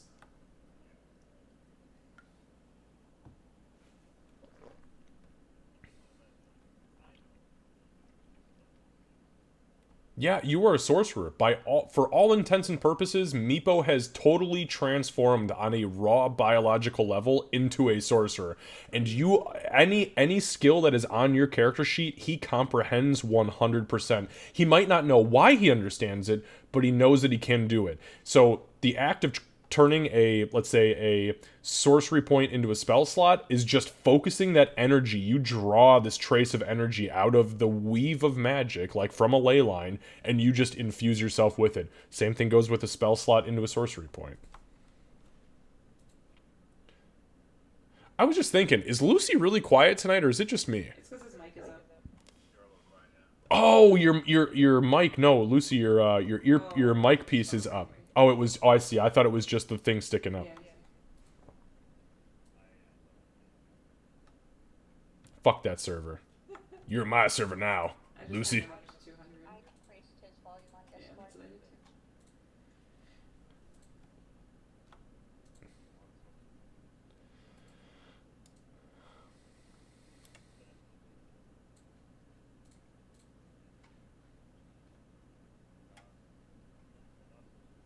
too. Okay.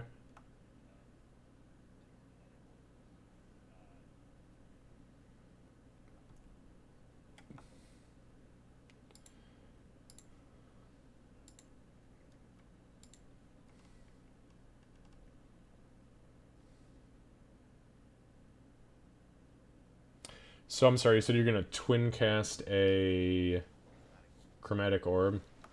Okay.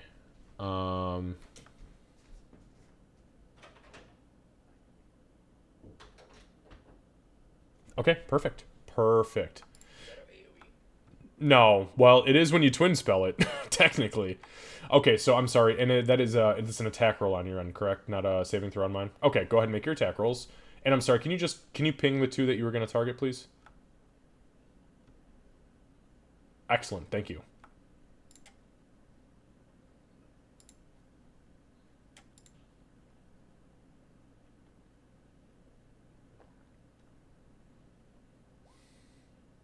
Okay, so the one in front is hit. Go ahead and roll for the second one.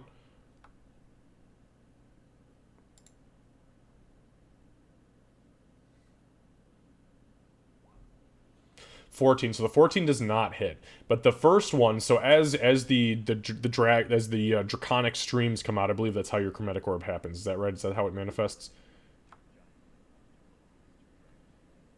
Okay, so yeah, the first one, it's like a homing missile. It swoops in and it absolutely smashes it head on. That's the very first one. That's the one up in front. The second one, the one in back, it ducks under this under the little table that's in front of it. This little thing right here, just in time for that dragon to fly over the top of it and detonate behind it. So go ahead and roll your chromatic orb damage.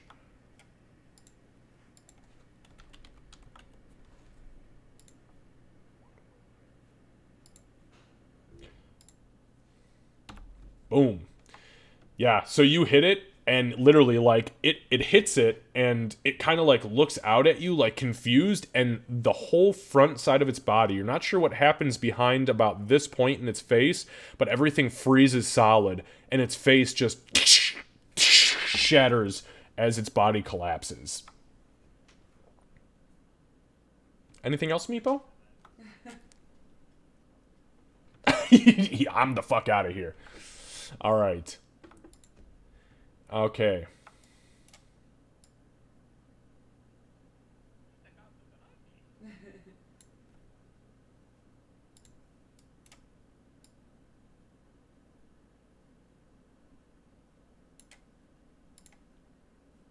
Okay. So this guy is going to move up. He's going to take his spot here. And he's going to fire an arrow at Ree. Oh no, I rolled a 3, sir. That is not going to do anything. Not today, asshole. The goblin who dodged the arrow, or the chromatic orb is going to also fire an arrow at Ree. That's a nat 20. Candace, you can confirm that. On the same die, by the way, so maybe I've got some cheating dice. No, I don't have cheating dice. Please, I've barely hit you guys for shit tonight. My hit points make me differ. Oh, that reminds me, Ree, I believe your rage is gone because you did not do damage or take damage last turn.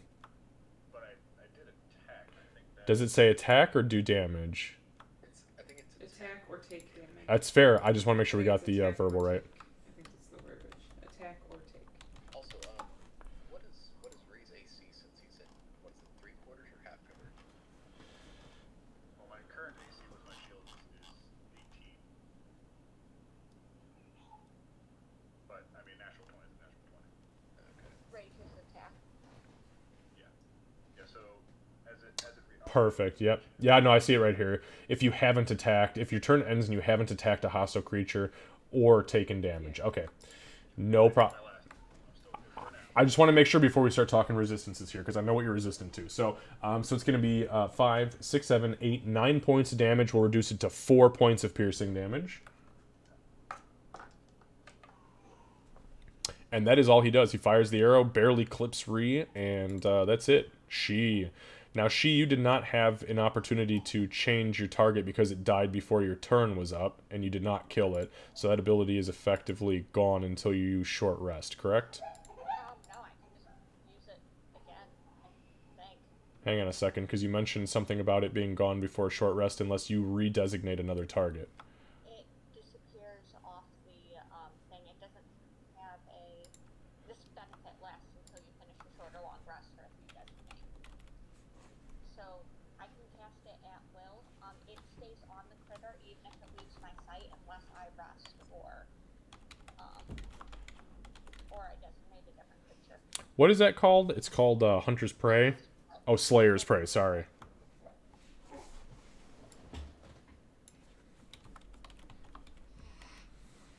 At this level, it's really freaking good. It just doesn't scale at all.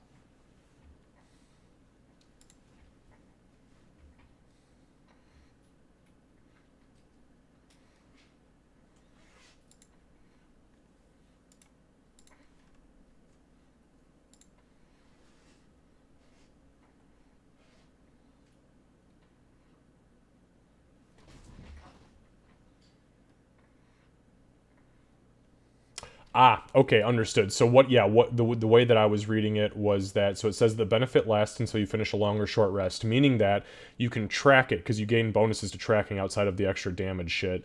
And that tracking thing will end if you short or long rest. However, you can just create a new prey, as a class ability, at will, essentially. But if it gets away and you short rest, if you find yourself having a short rest, then you lose it. And you stop being able to track them. Hunter's Mark is the tracking one. Slayer's Prey doesn't give me a tracking thing, it's just extra damage. Unless you're seeing something I'm not. So unfortunately, what you're using is not in any of the real source books. It was actually created through, I believe. Well, no. It's fine because it's in D&D Beyond. It was adopted from an Unearthed Arcana to a main thing. So there's like 100 different fucking versions of it. Well, they're not gonna last long enough for me to track them anyway right now. Either way, yeah, you can go ahead and take your turn. It's no problem.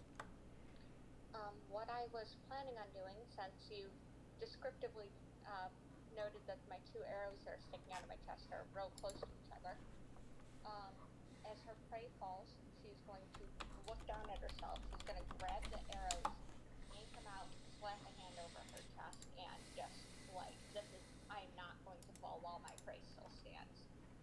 And I'm going to heal myself. Okay. In that instinctive way that I do.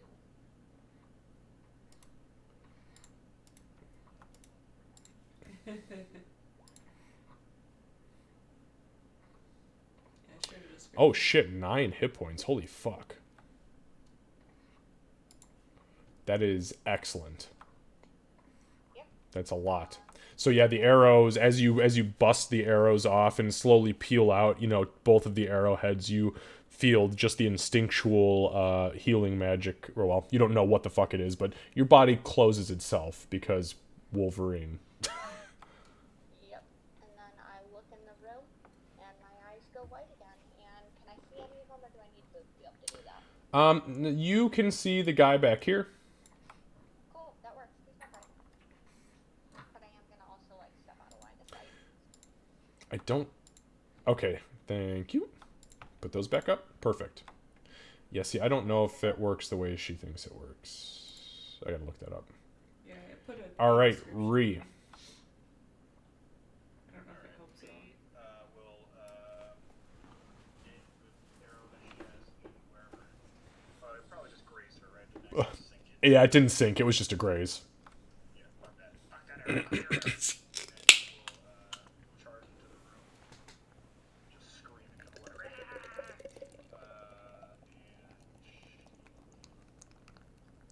Fuck it, she wants this guy in the back.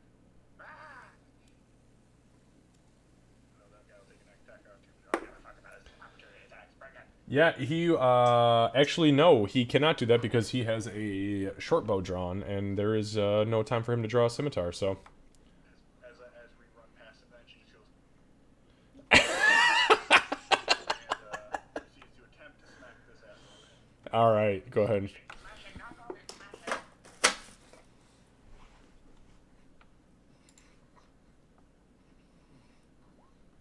Oh, yeah, that hits. Yes, yep. That's gonna be plus.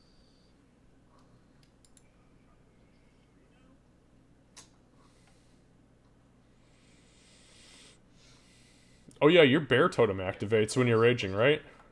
Yeah, what? Does your bear totem activate just when you rage automatically, or is that another ability that I'm thinking of? No, while I'm raging, I get the resistance. To everything by... Okay, gotcha. Okay. Yeah, so, and this dude was also taking +2 to the, plus rage damage, so it's gonna be an 11. Yeah, so you can tell us how this poor fuck goes down, but he definitely does not realize what's about to happen to him before it happens to him. Yeah, so Ree just, the arrow kind of glances off her shoulder, just fuck this dead thing, fine, go blend in 10 feet, fucking bullshit. She runs in the door and, flicks the guy off, and she runs past him, just leaps in the air, whacks this dude right on the top of the head. Yeah, and as you do so, he literally, his brains just squirt out of his ears like fucking Play-Doh being pushed through a kid's toy. It's disgusting, and he literally just collapses in a heap. As Ree's standing over his corpse, she'll look up at this individual here, just complete crazy eyes. He's fucking nut. All right. Doc, I'm gonna go ahead and. you're not. We can't hear you. Oh. Since recharged in, Doc's gonna head in as well. Who recharged? Wah wah. Ah, And then I'm gonna shoot at the one behind Ree. behind Ree. So right here. Yeah. Okay, perfect. Go ahead and make your attack. Actually, instead of shooting, I'm just gonna go up to it. That way I'm not losing my bolts. Okay, so you're gonna shoot it point blank. No, I'm taking out my dagger, or taking out my short sword, my sickle. Okay, thank you. Just want to make sure, because otherwise it's a whole different conversation to have. 11? And 11 does not hit it. It as it's recoiling and its moon blind eye is starting to melt out of its head. It throws up its short bow and kind of smacks your short sword away. Okay, I'll use my sickle for my bonus.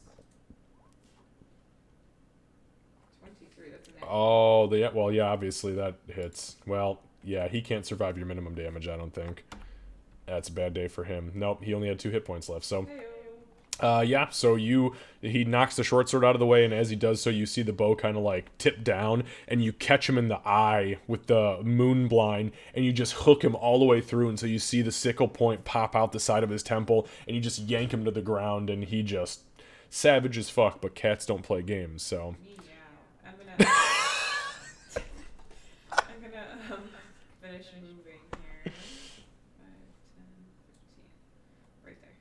perfect. All right. Got my partial cover.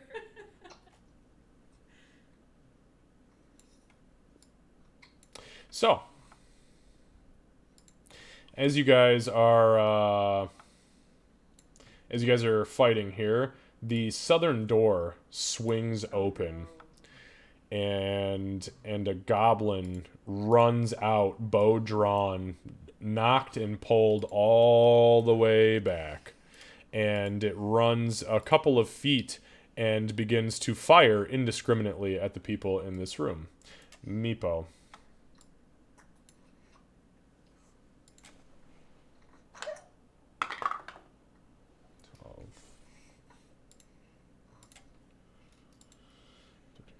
That's a 17 to hit Meepo. It's going to be 5 points of piercing damage as the arrow streaks across the room, and you guys now realize there's this shh, and it hits Meepo, and Meepo's like, ah, fuck! Maybe don't say fuck. Sorry, go ahead.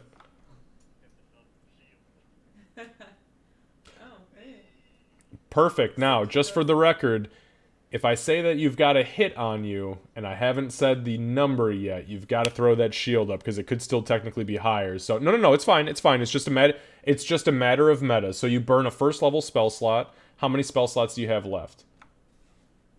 Okay, that was it. Just want to make sure we're on the same page. Alright, so yeah, so the arrow streaks across the room, and Meepo looks up, and literally right before it hits him in the snout, he throws his hands up, and you guys see this barrier just spring into existence, this frost that shatters as the arrow is kind of thrown away.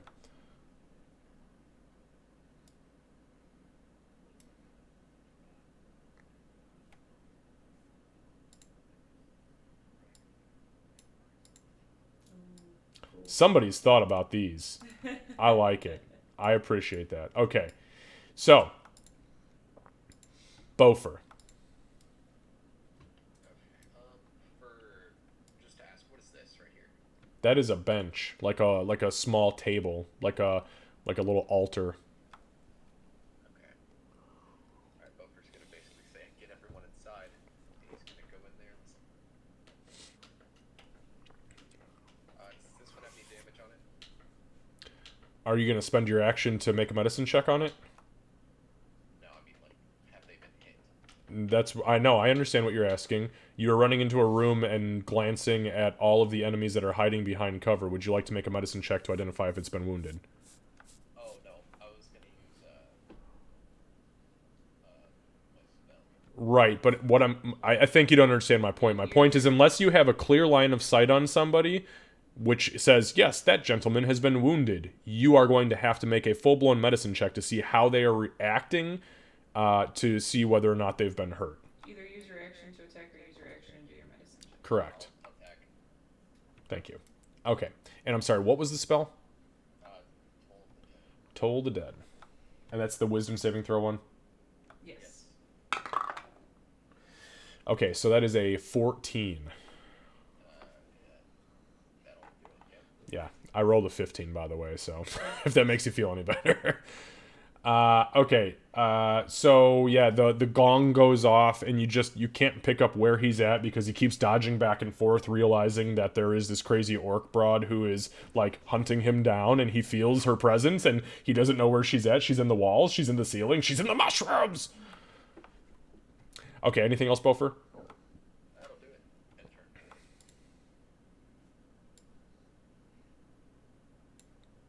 turn. Alright, this goblin's gonna come up here. Give me just a second to roll some percentiles to see who he shoots at. That's gonna be Meepo. Meepo, you still got your shield up though, buddy. So what is your AC? 21? Thank you. And that is a 5. Nope.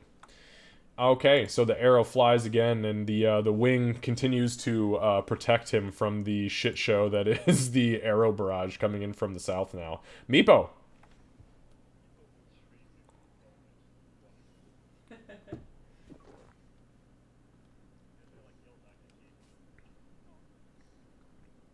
I'm sorry, what'd you yell? Time to go indeed.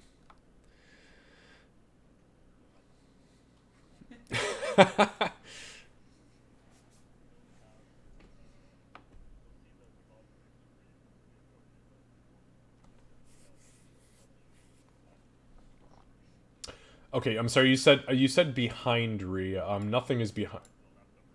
Okay, the one that's back here. Oh, that's the right. Oh, I see. Wow, you're going for actual character model. I apologize. Yes, that is the left. No. You did it right. I fucked that one up. Okay, so chill touch, and that is a ranged attack roll for you, or a spell attack roll. Ranged spell attack. Okay. Yeah, it's a ranged touch attack. You have to make an attack roll instead of me making a save.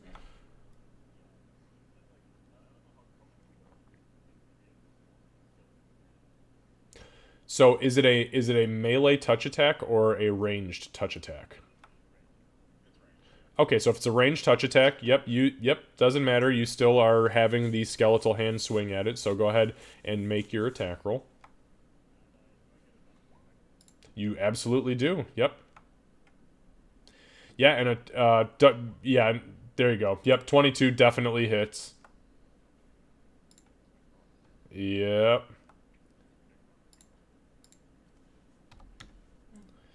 All right, and it cannot heal, I believe, on its next turn.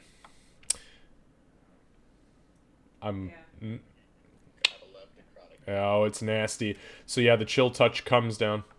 Yeah, exactly. Right. So there is this, like, ghostly, I would assume, Lucy, correct me if I'm wrong, like, skeletal dragon claw. Yeah, and it, like, literally just very gently reaches down and caresses this thing's face, as it's only 2 points of necrotic, but you see the talons dig into its cheek as its cheek begins to fester and pox around it, and it's just like... And now you can all see that these goblins are riddled with these massive tumors. So something's fucked up about them anyways, and this is only hurting them. Also, God, we have way more necromancers in this group than I thought. Okay, Meepo.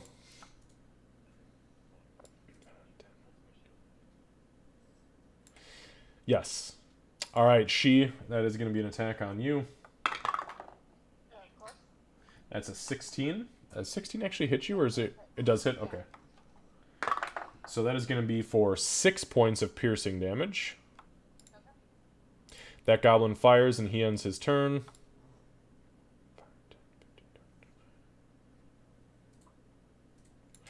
Goblin comes up here. He's going to fire his bow at she.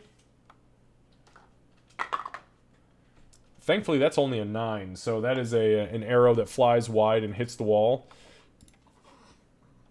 Goblin over here is going to drop his bow and draw a short sword. A scimitar.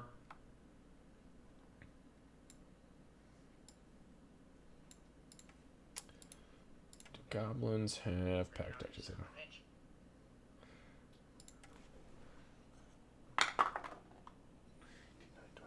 that says 23 to hit. That was a natural 18, so that's a, yeah, barely fucking hit, right? And that is going to be for 4 points. We'll reduce it to 2 points of slashing damage from the scimitar. The one next to it is also going to swing on you.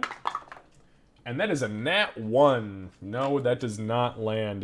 As the one slices you, the other one, like, gets giddy, and you see it's one of its tumors splits open, and this, like, nasty sap, like, shit starts to gunk out of it, and it's like, ugh, ugh, and it just does, like, this weird haymaker at you and just does not make contact. These are the most disgusting goblins you've probably ever seen, for sure. All right, she... Which one of them was it that hit me? Take your pick. No, it was this one right here. Cool. She's gonna slowly turn her head to look at him, and her gaze is going to fixate on him. Oh no! Oh no! So that's my prey now. Oh, gotcha. I'm gonna shoot him, or I'm going to attempt to shoot him rather. You guys see the goblin that just sliced Ree. Its eyes go from the, like, light white, like the moon blind white that they had been. They kind of shift back to normal, and it blinks and looks around, like, sweating profusely, nervous that something was watching it. She looks, and it will look up and see me, just crazy eyes. Ah! Almost a 19.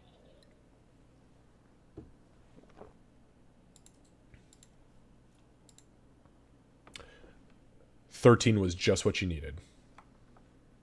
Wonderful. So that's 3 on that, and then my extra Slayer's Strike. Yes.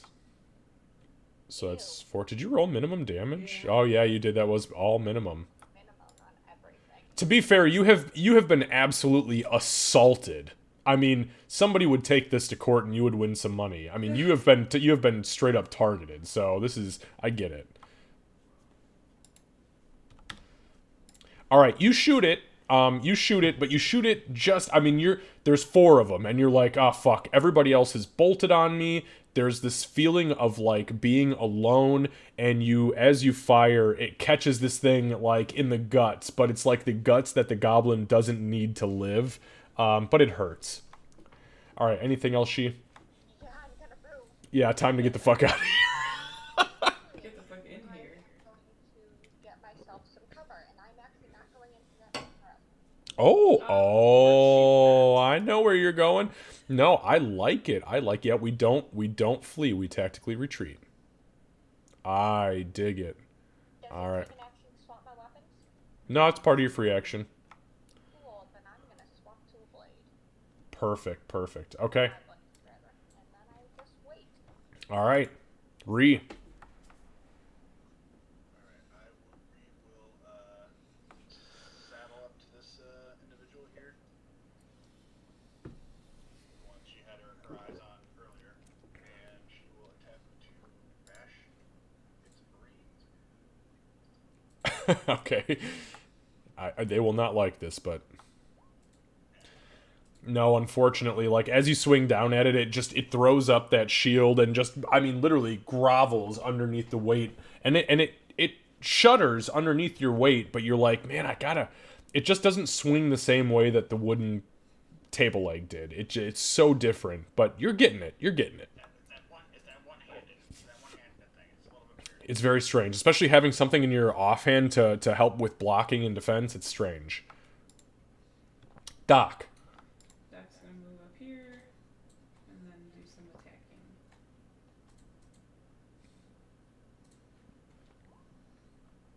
It's a 13. 13 does not hit. So you come down at this guy, he throws his shield up, the nat 20 hits, yeah, that'll hit. Because, oh my god, Yeah. seriously. Well, So 6. no, roll your sneak attack damage. Oh yeah. It's the first attack you make on a round. Well, the first attack that hits. So it's gonna be a total of 22 damage. Oh. Damn. Okay, well, fuck that guy, I guess. What do you do to him? So What do you do to my baby? So she'll see that this one was going for Ree and like slowly like slide over while it's distracted. And she'll try first to slash at it with her short sword. Try to make it look like she missed on purpose, and then come back with the sickle instead and just slice him. And here's the thing that Doc is starting to understand.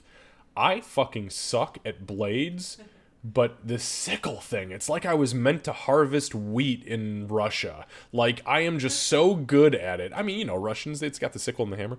But literally, you are so proficient with this fucking sickle, and you're not sure why. But you have caught more creatures in this dungeon with your sickle than you have anything else. And yeah, you catch it, like, you fish hook it again, drag it up and into the brain, and just you slam it down, and as it comes down, you just peel its skull wide open. It's dirty. Get in position for my next time. Perfect.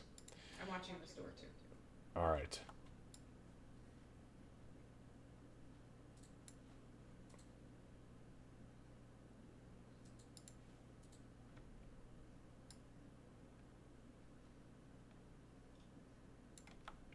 All right, she. There's an arrow coming for you. That is a miss. That is a hard fucking miss. But you see, like, somebody who is near you can definitely see you as an arrow flies past you. Bofer.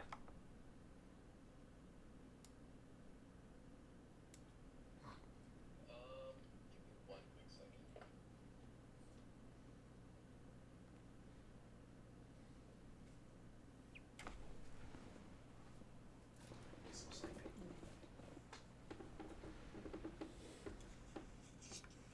If I pick up a goblin, can I still use Toll the Dead? No. Picking up a goblin corpse, which is now dead weight, plus all of its gear, is an action. Gotcha. Oh, I mean, like after the fact. Like next turn. I mean, it's an action. If you want to pick up a goblin, it is your action, so.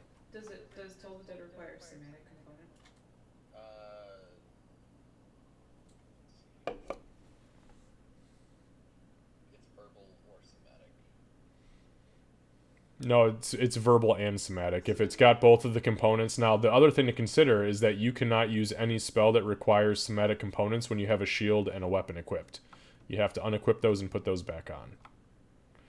So I know that you haven't been doing that this time, but it is something that we need to pay attention to. Yeah, I understand now. Okay. So you put your shield on a belt. Just strap it to your chest. Yeah. Or just use Rhea as your shield. I make a pretty good shield. That is true. It's worked for me so far. A fantastic big shield. Alright, so Bofer's gonna be right here in front of Meepo, and he's going to put his weapon, or like strap his weapon and then use Toll the Dead on this one. Okay. All right, and that's the wisdom saving throw? Yes. He's 13. Yep, I rolled a 2. So go ahead and do that damage. Is It has been injured, so go ahead and roll the d12. Oh, yeah. Yeah, that was 1 hit point over its total. So, with that being said, you strike the gong of necrotic energy, and as this thing is looking around like, oh fuck, everybody's dead, everybody's gone, you see this look of panic, and its eyes just like boil up into this nasty like red fury and burst from its eyes as this black ichor spills from its mouth, and it just collapses into this heap and begins to like rapidly decompose. Goodbye, bad guy. You're welcome. All right, anything else, Bofer? no, he's just gonna stand right here. All right. I need to protect the sorcerer. All right, so this guy is going to stand here. And he is going to fight. Now, you said you had put up your weapon, is that right? Put up the weapon. Thank you. An arrow flies through the open door past you guys and strikes the pillar in front of you, which would be here, and shatters. Meepo.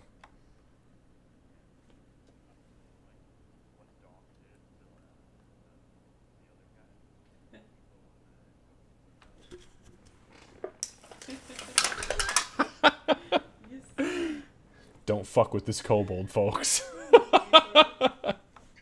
Two little shivs.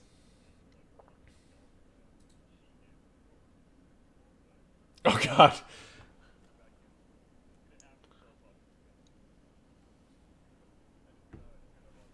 No.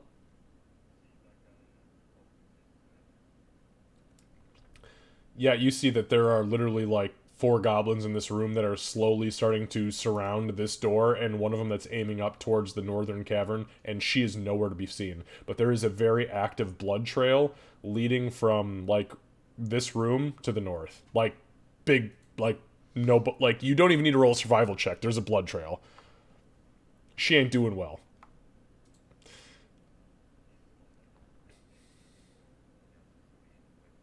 Correct. Yep.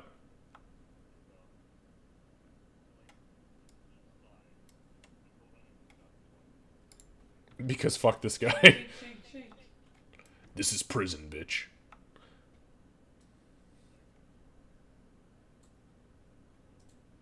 No, so you fire or you swing and he kind of like dodges out of the way of the first dagger, and you hear him. You actually don't hear him say anything because you don't speak Goblin. Never mind. Oh wait, do you speak Goblin? No, you don't. You don't. Never mind. Okay.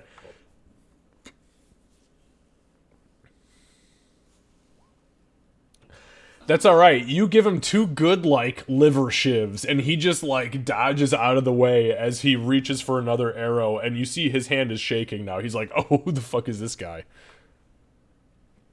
All right. Anything else?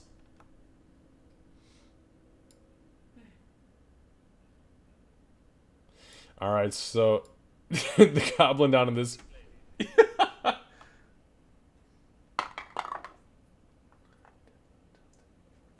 All right. What's your AC right now? 16. Okay, so that is a miss.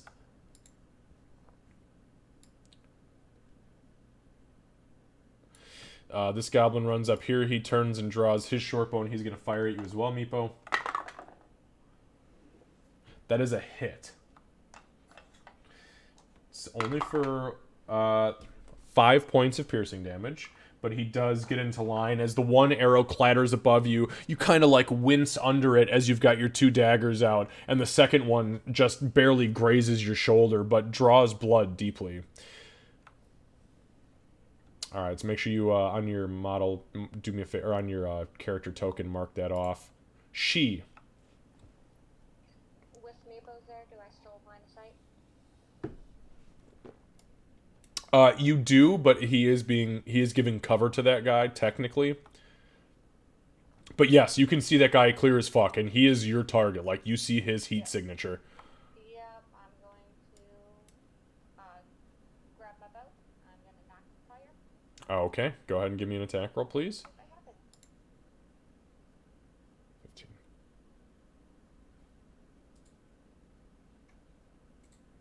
Ooh, no, that would have been wonderful damage, but no.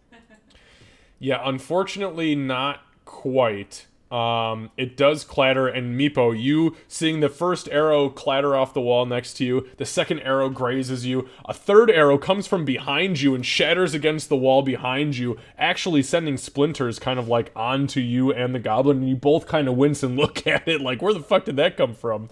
Unfortunately, that does not strike true. Okay, then I'm going to move further into cover. All right. Re. Alright, we will, seeing as how there's no more bodies in this room to push, she will run over to the door here and just kind of like thrust her morning star into Mofer, and like, fucking hold this for a minute, and she'll bring out a javelin and toss it at this. Awesome. Yes, I fucking love it. Keep that rage going, baby. At all costs. If my rage goes, I'm gonna have to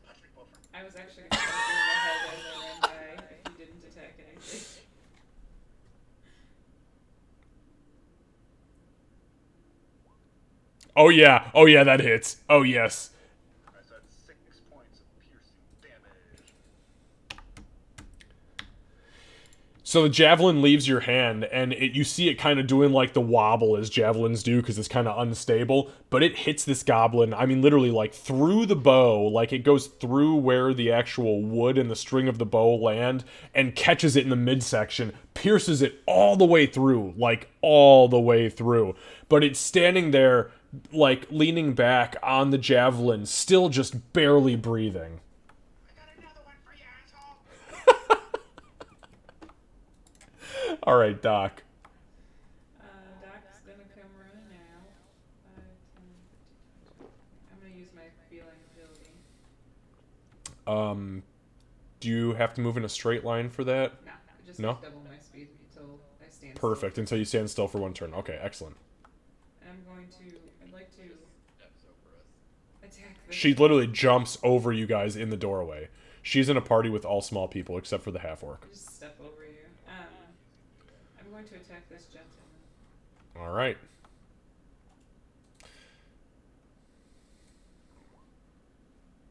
That is a 21 Yeah, the 21 definitely hits. for 15 points of damage. Oh yeah, he did. Not Meepo! Was that? No, that was your short sword. That was the first short sword kill you had. So, and a sneak attack. And then I want to go over to, because I can still use my bonus attack for a second attack, so I'm going to use the rest of my movement, go right here and hit this one.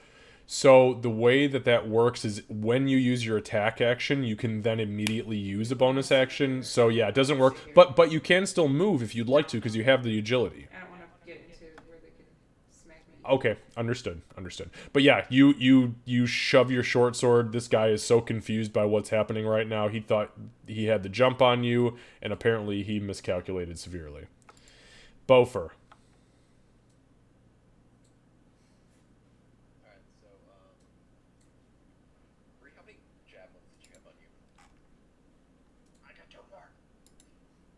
So, Oprah's gonna hand him the Morningstar back and grab one of the javelins from Bree, run out here and throw it at this one. Reed, do you give him a javelin? Yeah, I mean, they're just like kind of like strapped to my back. Yeah, fair enough. I just wanted to make sure there's no contest. Like, no, fuck you, don't take my javelin. No, I don't give a fuck. Just like pick it up later, huh? Morningstar, grab one from out of his little sling and just throw it straight out. All right. Back and forth thing. Exactly. Okay, right here. Okay, right here. This is a very Legolas Gimli love story, and I love it. Oh yeah, 18 definitely fucking hits. Go ahead and roll your damage. I guarantee you're... Oh, this dude had 1 hit point left. Yeah, so, like, as this guy's, like, reeling and pushing himself forward just to get one more arrow knocked, you just point blank him with the javelin, and it goes through his chest, and he kind of looks at you, and he kind of gives you, like, this half wink, like, thanks for letting me die, chief, and he just collapses into it. That was weird. You're welcome. All right. Anything else, Bofer? That's it. All right, Meepo.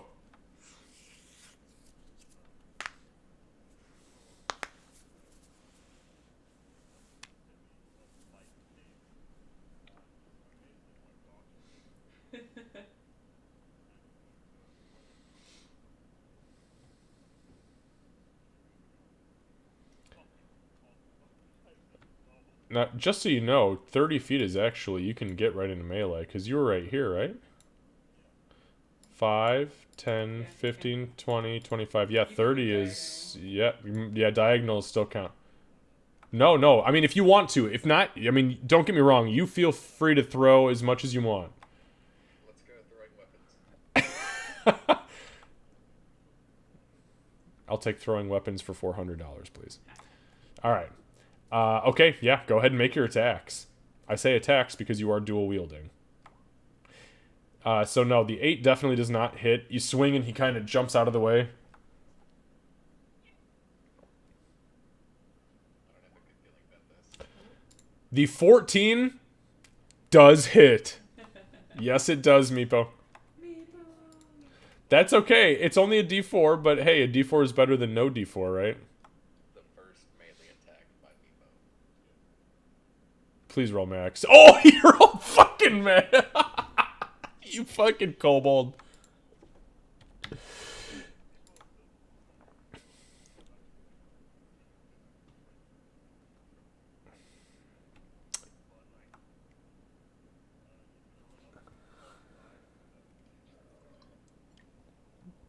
Yeah, and the goblin rears back, dodges the first one, and the second one you cut him across the chest and into his like belly button, like downward.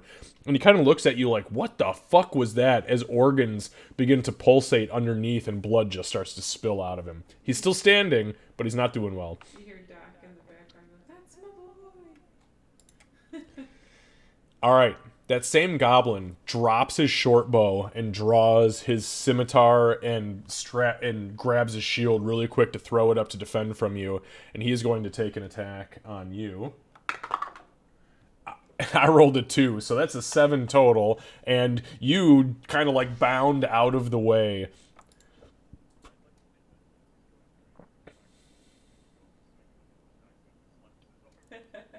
Yeah, no. You can't have this. This is not yours. The kobold arms are just a slightly bit longer than goblin arms. Just has like a hand on his forehead. So this goblin's going to move down here and he's going to fire his short bow at Meepo. That's going to be a 24 to hit.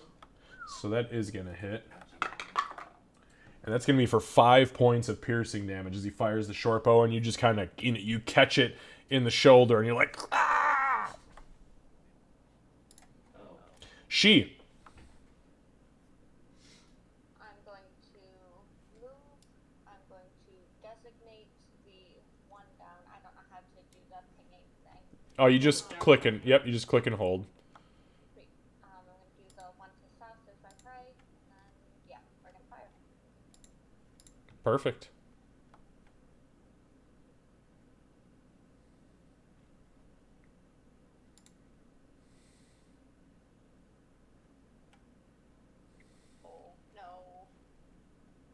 Oh, no! No, you fire wide and it just, I mean, it shatters off the wall, but you're bleeding so profusely at this point, it's tough to tell what's up and what's down, so... Alright. That one, yeah, so that is going to be her secondary thing. She's going to go, she's going to try and wipe the blood, and she's just going to kind of stagger without the energy to move back. Yeah, and Bofer and Doc at this point, Ree would not see it, but as she emerges and fires the bow, you realize she is bleeding profusely, and she's coming down from the northern cavern, which means she probably got ambushed in here. Ree.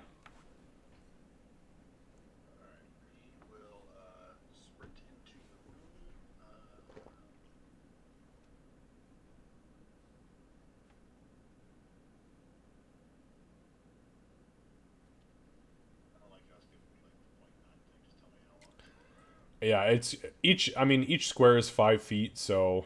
Yeah, so I'm pretty sure this is. I measured it out. I'm pretty sure like this is the actual 30-foot mark. So. Yes, you're right. You're right. Yeah, I don't. That weird percentage thing is strange.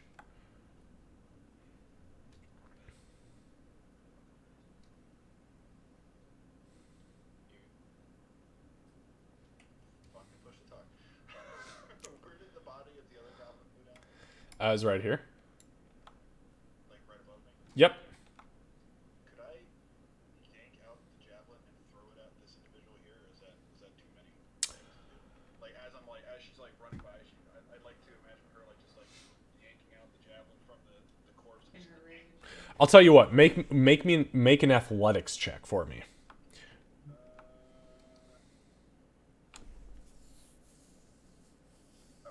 But I would let you give one of mine. I mean, I have another one in my sheath. I just wanted to have a little bit of stank on this one.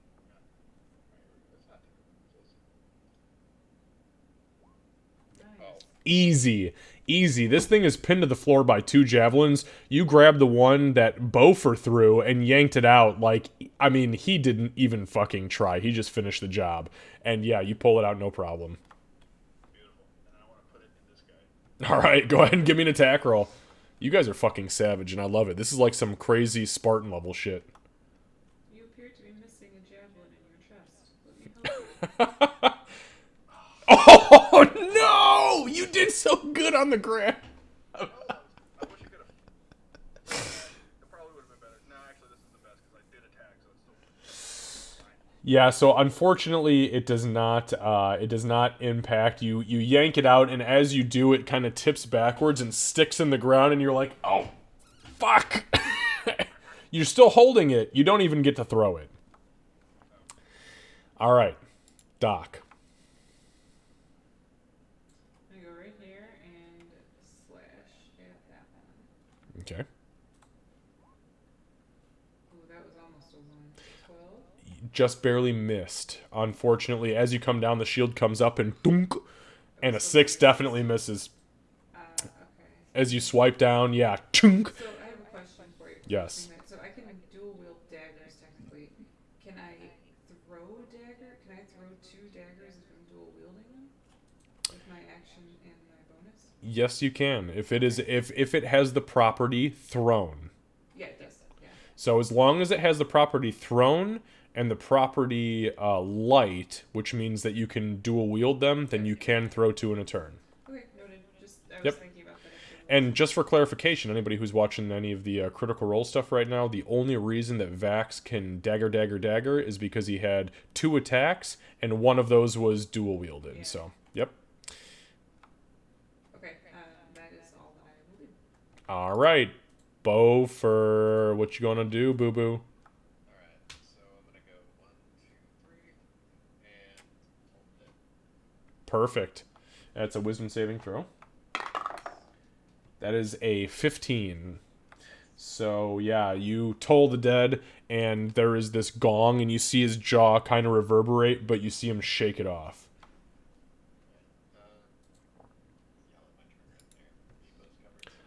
All right. Hey, prison shanker, it's your turn. Doc was trying to show. Doc was like trying to show him where to. Oh my god, he does have pack tactics. Oh, fuck. What is it? What have we done? Doc was doing like an anatomy lesson. If you hit him right here. And the goblin's like, what are you fucking talking about? As you guys are looking at this tumor-ridden goblin. Oh, no. It's not a nat 20, but you definitely fucking hit. There's a 15, so. Well, roll again, though, because if you do roll a nat 20 on it, because you have advantage, if you roll the nat 20... Oh my god, shut the fuck up, Meepo. Shut up. Okay, deal your fucking 1d4 damage.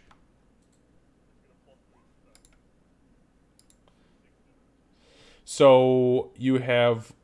Why does it have... Oh, because you have dexterity. You're using your dexterity. Okay, that's what I was thinking, because I was like, well, it's a finesse weapon, I was thinking. Okay, so that's 6 points of damage. Alright, Meepo, how do you do it?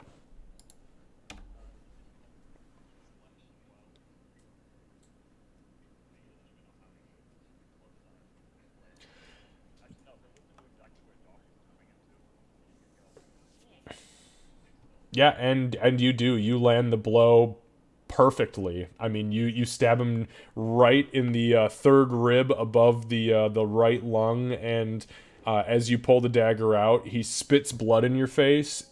Unintentionally, it was just from the force of the blow, and then collapses. And that's it. It's just nice and easy.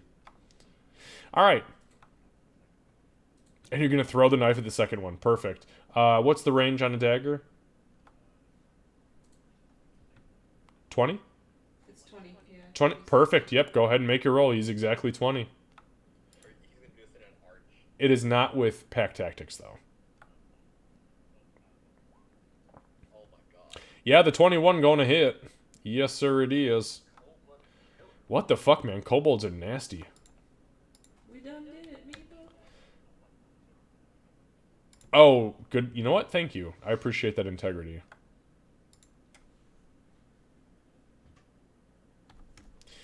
Alright, so yeah, you turn, like, as you stab this guy, you, like, partially let the dagger go, turn, and you just yeet the fucking dagger over Doc.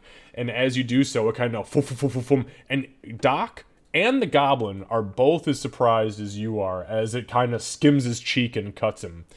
And that's the end of your turn, I would assume, right? Alright, this guy is going to take one more Hail Mary. He's going to run all the way into this back corner of the room, and he's going to fire his bow one more time. And he's going to fire it at Meepo. And that's a 10. So the arrow goes wide, or it goes low, hits the dirt, and that's just the end of it. There's one enemy in this room that you can feel, and it is your prey. He is, half walk, half stagger, into a better line of sight. She's going to take aim. She's going to fire. Get it.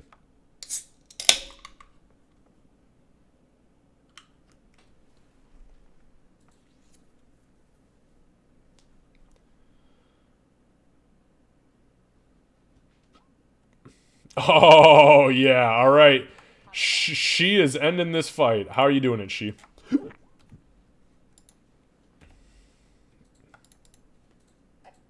and describe it. She's focused solely on this. She's not paying attention to her pain. She's not paying attention to the shit that Meepo's pulled. This is her prey. Yeah, so as you fire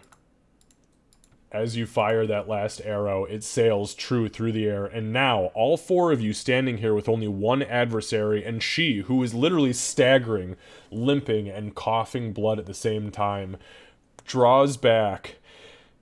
She lets the arrow go, and there is, all of you see it, a tracer on the arrow. This red energy that follows the arrow. It swoops through the air as this thing is trying to dodge it, seeing it coming, and it comes around and just blasts it in the heart, blowing it out from the front out of the back of its body, and it retches backwards, hits the ground, and just stops moving.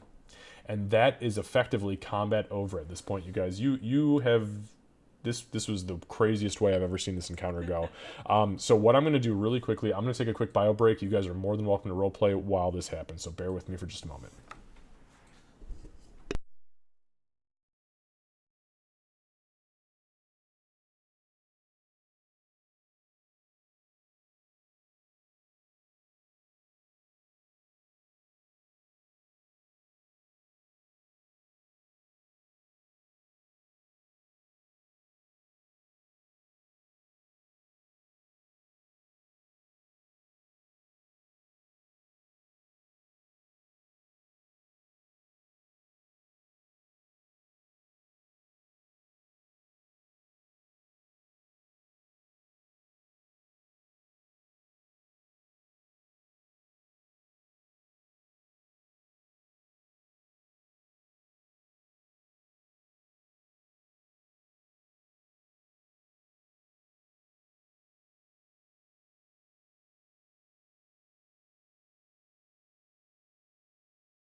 We will take it with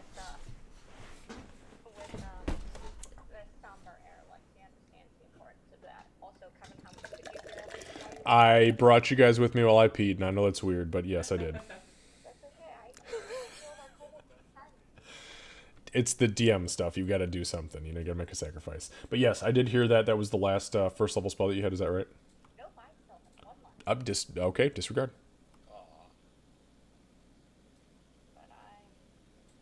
Yeah, Meepo has proven himself to be a hunter, so he could not die. And now I'm sitting. Perfect. I didn't think I'd ever hear those words leave any person's mouth ever about Meepo. I know, right? Okay, so combat has effectively ended. You feel your rage kind of fading from your body as you look around furiously and try to feel, who the hell else do I need to kill around me? And you realize everything falls totally silent, and there is shitloads of corpses around you and lots of hurt friends. I want to listen at the door down there and make sure no more are coming. Good job. But not the sharp end. Here's your jab. I'll kill you. Oh, thank you. So, Doc, you can see, as you peek around the corner... I'm sorry, Kevin, I didn't mean to interrupt you there. Oh no, I was just telling Beaufort that I would fucking kill him. Beaufort, you should know that Ree will fucking kill you. But everything's cool. You're cool. It's cool. It's cool, man. I got the shield. So, Doc, as you peek around the corner down here, the hallway is completely empty, and you see that it goes down about, let's see, 10, 20, 30, 40, 45, or 50 feet. And then the hallway that was like the built-in structure is completely collapsed, and there is this tunnel that starts to go diagonally outside of that. As far as your perception is concerned, you don't hear shit. I don't see any more down there, but does that tunnel look like the one up north? It looks similar to it in the way that it is laid out, but the only similarity is the fact that it stands out because it's not a built wall. The walls you guys see around here, as far as the map is concerned, you see that somebody built this and it has fallen into the earth. The other spots that are kind of more rough hewn show that something has happened once it fell that created an additional, pathway. I didn't hear anything else, but it looks like there's an interruption to the structural integrity maybe down the hallway. So that's just something to keep in mind. At this moment, Beaufort's gonna.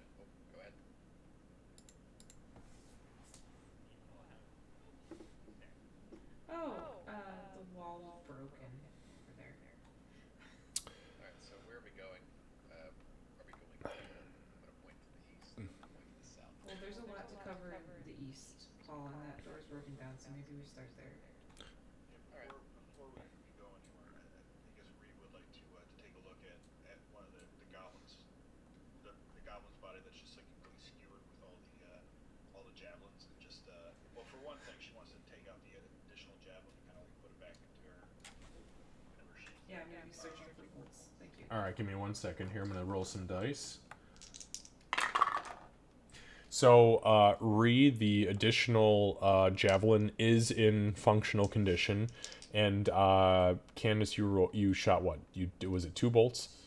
Yes, too. And I would also look for arrows after I take a minute to compose myself and compartmentalize the pain. Absolutely. So, Candace, you recover 1 bolt, 1 smashed completely and it was non-functional. And Ree, can you give me a survival check, please? This is a passive survival check. Yeah, your knife is perfectly fine. Okay, disregard Ree. I would also like to. Was this a check for checking out the bodies? Like, I just want to see. No, nope. That was actually just for one of your party members. Okay. So just really quick, you do manage to recover 3 of your arrows. Candace, you recovered 1 bolt. Kevin, you recovered 1 javelin, and 1 additional javelin. So you have both your javelins back. And then when you're looking at the corpse of this goblin, so just give me 1 sec.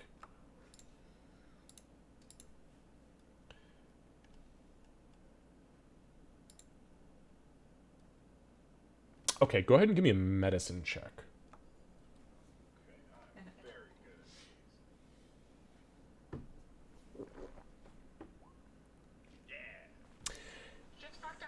these. Yeah, it's pretty fucked up. I mean, this goblin does not look like any goblin you have ever seen before, except for some of the elders when they get to like 15 to 20 years old and their bodies just start to grow weird lumps. Not to be meta, but I think that Doctor would be interested to see what the tumors are. If you don't mind me doing a medicine check on any of the bodies, not corruption. No, it's fine. You guys tell me where you're going. There's plenty of corpses in this room, so. Because she'd be really interested in what the hell they're afflicted with, based on her history. Sure. Yeah. It's a 20. Yeah, 20. So even as you look this thing over, you are very unsure of what afflicts it. What I can tell you with that is that it appears to have horrific tumors all over its body that look woody and fruit-like. Meaning some of them appear to be the size of oranges, and there's a couple that appear to be the size of like grapes and plums. And they're sporadic. There is no pattern to it. They're just all over. And by woody, huh? Are they all purple? They're not purple. They're woody, meaning there's like the green hue of the goblin, and then it almost looks like this weird, like almost ebony colored wood that's been paled just a little bit. But as you touch it and scrape it, it peels off like the bark of a tree. Okay. It's very, very odd. Like you've never seen anything like this before. This is fascinating. She'll, Doc will be bent over looking at one of them, and then she kneels down and starts inspecting it closer. I have not seen anything like this, and I used to treat a town full of people on a regular basis. Can I go and take a look and see if there's anything I may have heard or any weirdness about? Sure. So as she kind of like stands up and begins to approach and look at, the corpses before her, you guys all now realize clear as day, she is bleeding profusely, has 2 open wounds in her chest that are sucking wounds, meaning that every time she breathes, there is bubbles that burst out of her chest from the air escaping. She has a punctured lung. She is like on the cusp of not being in a good situation. I'm gonna use a charge to. Okay, go ahead and back up. Use a charge of your healer's kit. Give me 1 sec. Roll a medicine check for me. 12. It's not bad. It's almost a nat 20. All right, so you regain 4 points of health as Doc pulls out this set of bandages and literally just starts stuffing the wounds with this bandage, and then she starts to strap up a second set of like gauze, and she starts pressing herbs into it, and you feel you are able to breathe just a little bit better. And to finalize it, she wraps gauze around your chest as tightly as possible, almost like putting a corset on you. And when she's done, she says, "You're gonna need help with your boots." While this is going on, Boker's gonna grab the body by the legs and start pulling it this way. Okay. She's gonna take a second and kind of process that, translate it into something she gets, and then nod in what is visible gratitude there. And also, can I take a look at the corpse? Absolutely. Go ahead and give me a medicine check, please. Which corpse? Oh no, I Any got of them. distracted by the... It doesn't matter. There's a ton of corpses in here, so there's at least 4 in here. So you look at it, and same information. I mean, it's just these weird, large, fruit-like, woody tumors that are growing out of them in random places. Very odd. Actually, sorry, I'm gonna interject one more thing. I forgot that I had the thing that worked 50% of the time. I'm going to step away. I'm gonna step actually into the back room so no one hears me yell, and I'm going to try the goblin swirl again and see if I can heal at all from that. Okay, so you're going into another room to pour goblin swill on yourself? Okay, give me a sec. Yep. Give me 1 sec. Just fucking barely. Are you kidding me? That was kind of disgusting. All right, so you regain another 3 hit points as it burns like a motherfucker. Give me a Constitution saving throw. This is to avoid yelling. Potentially going to use multiple. I've got a bunch, but con saving throw, you said? Yes, please. Oh no, it fucking Oh hurt. no.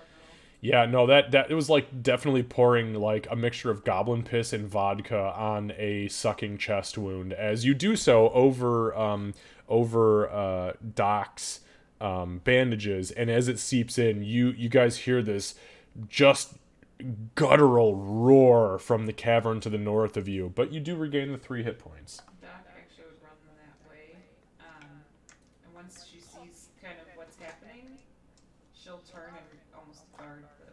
She's like, You might see as I do it again. okay. All right, give me a Constitution saving throw.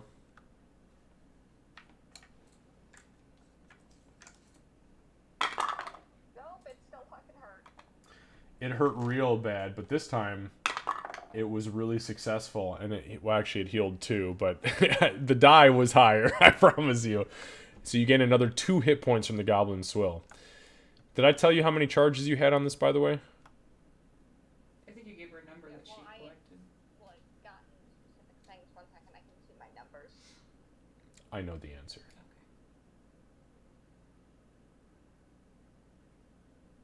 I have 1 left. There we go. Okay, I just want to make sure that we're on the same page. Yes, so yes, it does. You feel it burning and curing with whatever it's doing and however it's doing it. Yep, and then I'm just gonna go and sit and breathe. Okay, Right. perfect. Did we see somebody, another goblin, run away at one point? You did. Yes, you did. And they ran, I don't know if you're what part of the map you're looking on, but they ran through this door down here. Okay.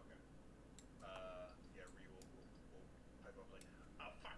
I just remember. I think we missed one. I think one ran away. Maybe we can. Maybe we can get some information about the fucking rope shit. I'm gonna go find that asshole. She's gonna run I shall follow. into this direction. Like, not even give much chance for anybody to catch up. She's like, I'm gonna fucking find it. All right. Slow. Bofer, hold on 1 second. You said you were dragging a goblin corpse down over here. What are you doing with that goblin corpse? Putting it against the door. Oh, shall I blockade it?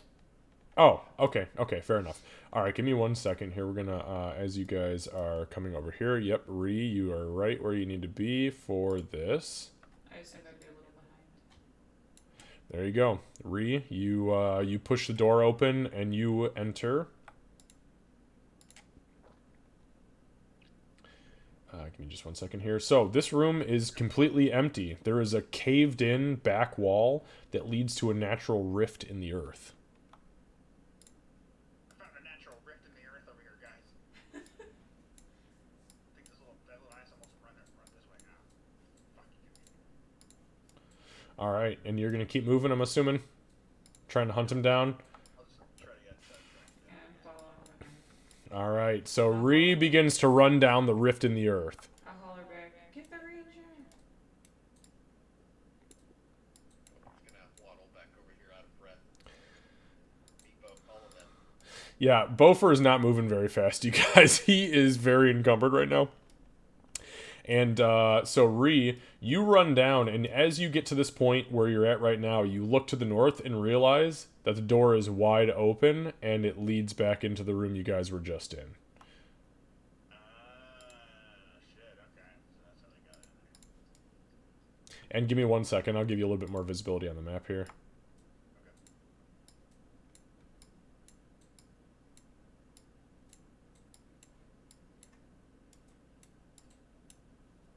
Bofer's gonna walk in, look at the ranger. What is on your body? She's gonna look. She's not gonna. She'll just give you that flat look and focus on breathing. And considering she just dumped goblin swill all over herself. Yeah, she does not look like she is having a good time. So Ree, as you and Doc are in this area, so a rift opens here. It's debris-strewn floor. 2 feet below, its debris-strewn floor is open 2 feet below that of the corridor that leads to the north. No phosphorescent fungi grows in this rift. The corridor continues past the rift, though the opening of the rift has caused it to shift about 10 feet to the west. A number of 2-foot diameter holes riddle the floor within the rift. The smell of burnt earth hangs heavy in the air here. Said several holes were. Yes. So where you guys are at right now, meaning anywhere that is in this rift, right? Because this is like an obviously cut out portion of the temple, or the Citadel. The corridor, which is here, and then picks back up here, are 2 totally separate entities. But in this area, there are 2-inch diameter holes that are punctured all over the floor, the entire length of the rift that you can see, all the way back up to the collapsed wall you guys came in. It was like burrow holes, or Give me a survival check.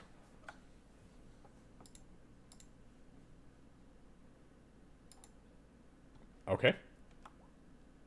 Yep, 100% something has burrowed. Something small, but something aggressive to dig through this level of stone. yeah, we will we'll call back to Doc. Like, something, some kind of nasty old rock burrowing creature that's been making its way down. So this rift is like, so far as I can tell, like it was like some kind of natural like crack, and it wasn't something bigger that caused this. Like, Yeah, so with you, so with your survival check, I'll give you this. It appears that there was some sort of so the Citadel collapsed into the earth, and then there was some sort of seismic event that caused a shift in the earth that grabbed onto that corridor and brought it about 10 feet down to the southwest, and then obviously opened this chasm, which is what you are currently in. okay, so two completely. What can Yes. you dig in stone and rock like that? Couldn't say. I mean, I'm more of a topside kind of gal myself, but I'm sure there's a lot of nasty little fuckers that live around down here. Probably. Can I peek into like one of the holes that Yeah, absolutely. Are you proficient in nature? Or or Meepo, since you're down I here? am not? No? Okay. Not proficient, but I do have a +1. Yeah, me too. Okay. Oh, no, I am proficient in survival. No, in nature. Nature, you said nature. Okay. Yeah, so go ahead and just give me a nature check. We'll see, Doc. We'll see what happens. What do the dice say? The dice are not... Oh, no, the dice say not today. Not in my house. Yeah, no, you look down into the hole. It does. It smells like scorched earth. It smells to you like what it smells like when the slavers of Mogu Mogu or Karak Tar hit a village and burn it to the fucking ground and take everybody with them. It smells like raw, burnt, and scorched earth. I don't know I can do something like this, but I am not a fan. Just watch it. Listen. Actually, can we listen? Sure. Go ahead and give me a perception check. While this is going on, Bofer's gonna go and tell she that it's like, hey, we should probably get going. They all left us. 17. Then she will rise to her feet, hiding a grimace, and she will move, not really exchanging many looks with the dwarf that she's uncertain of. Excellent, and definitely not very fast considering Bofer is extremely encumbered right now with all of his shit, and and she is still not doing well. So you guys, Slow down. Us dwarves are very dangerous when it comes to sprints. oh shit. If we do make it down there, I would like to take a look, especially since some of those descriptions sounded very, very familiar. Okay, so we will say that by the time these guys have taken the time to get down here and investigate everything in and or around these holes, you have just arrived. There's Bo for moving his little... It's like he's moving through a sludge pool. And he's panting hard. This is not easy for him. You guys get to the same spot, and you realize that, yeah, there is some nasty shit here. Candace, with your perception check, you do not hear anything that sounds out of the ordinary. It's very quiet in here, aside from you guys. When all this sweat in my eyes, I really can't see anything. So Bofer and she show up. Sorry, go ahead, Bofer. It's gonna pull out his lantern. Just try to look around since he's seen it everywhere. So Beaufort pulls out his lantern, he lights it up, starts looking around, gives you guys a little bit more of an idea of what is around here. And yeah, what you see is what you get. There is this huge gash in the earth that's about 10 feet wide, and it has very clearly shifted the entirety of the citadel that was created above ground about 10 feet down to the southwest, including the little holes that are scattered all around. This is oddly circular. When I smell the familiar smell, I want to start taking a very close look at everything. Yep, give me a survival check with advantage. Fucking Rangers, man. I'm sick of y'all. Yeah. Oh, yeah. So you recognize this smell. Give me 1 second here.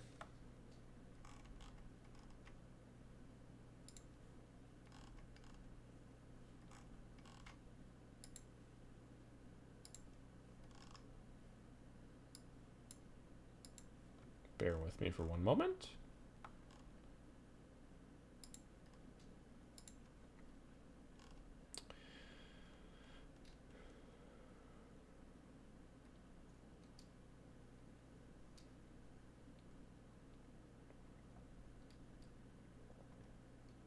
Okay, so you recognize this scent as being the scent that comes from creatures from the elemental plane of fire that are not born of the material plane. It is a very particular scent. They do not leave a brimstone smell like devils or demons. They instead leave a very scorched earth, meaning literally like you throw soil onto a pyre and it burns into nothingness, into dust. And that is what you smell. And that tells you that there is something small. You're not sure what it is because you're not familiar with that, but you're familiar with the scent. And the scent tells you it is something from the elemental plane of fire, and it is somewhere nearby. Can I tell from anything how recently it was in this area? That's kind of right up my wheelhouse. Yeah, so within the last month, it was in the area where you are in right now. The scent, because of your 20, leads down to the southwest, where the jagged end of this corridor kind of leads. Yep, I'm gonna do my little quiet whistle sound that I do. And I'm going to rattle off the information in a almost militaristic, like report leaving kind of way. Just the information there, and she's going to shift her quiver slightly to make sure something's successful if needed. Beaufort's gonna ask, didn't we get a vial earlier? From the room. We've been in a lot of rooms. The one where we got the candle. I didn't grab stuff out of that room, so I'm not sure. I thought you had grabbed everything off of the mantle. Are you talking about that vial that you drank that made you barf fire? Oh, was it that one? Okay. I think that was it. That was one. Great.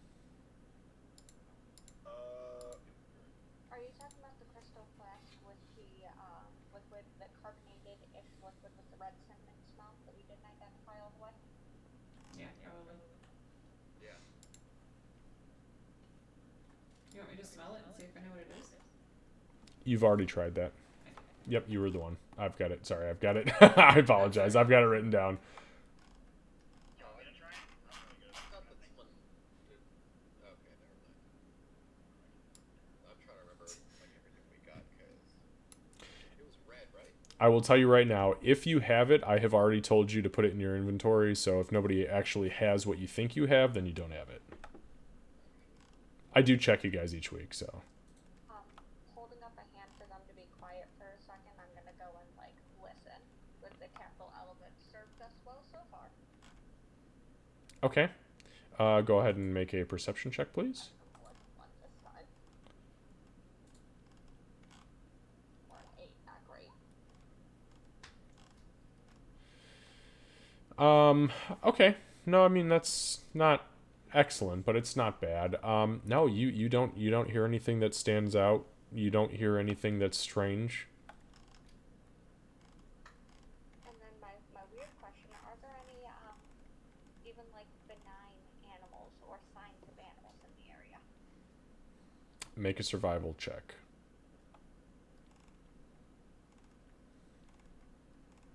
Oh, that was almost a nat 20, boo. So yeah, you don't see signs of any animals. You see signs of what this elemental creature is, but you don't know where the fuck it's at. I'm just gonna kind of keep looking and taking in things up and being ready to use. Yeah, whatever it is probably one of the guy will probably never have to deal with it ever again. So, well, I mean, which way are we going? Looks like there's a path right now. So just to be clear, there was a flask of something that you guys did find earlier, and I don't know who wrote it down, but I have it in my notes. Somebody has it, or maybe you just didn't put it down, but there is a flask of something that does smell very slightly of cinnamon and looks to be very syrupy in nature that has not been randomly chugged by Bofer. I was gonna say, I think Ofer has it. Because, yeah, He did. But there was one that was found in the sanctuary, which is where you guys fought all the skeletons that came out of the sarcophagi, and then there was one that you guys gathered in the fountain. Yeah, I was just trying to remember all the different things, and I gave that one to Meepo. No, the one in the skeleton room.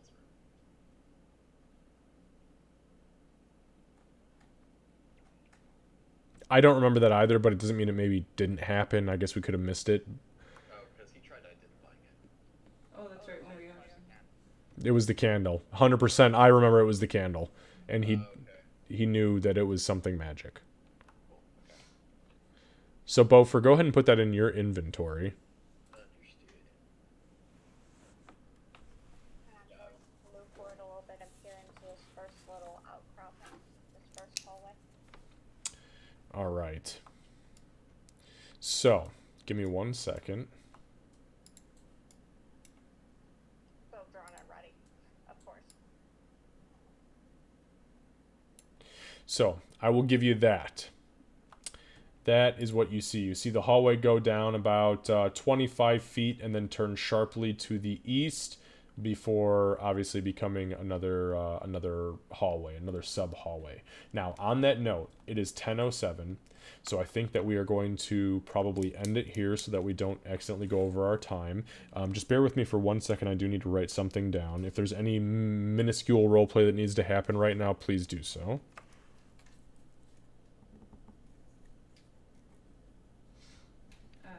Doc will try to get to like get eye contact with she, and just do like a you good.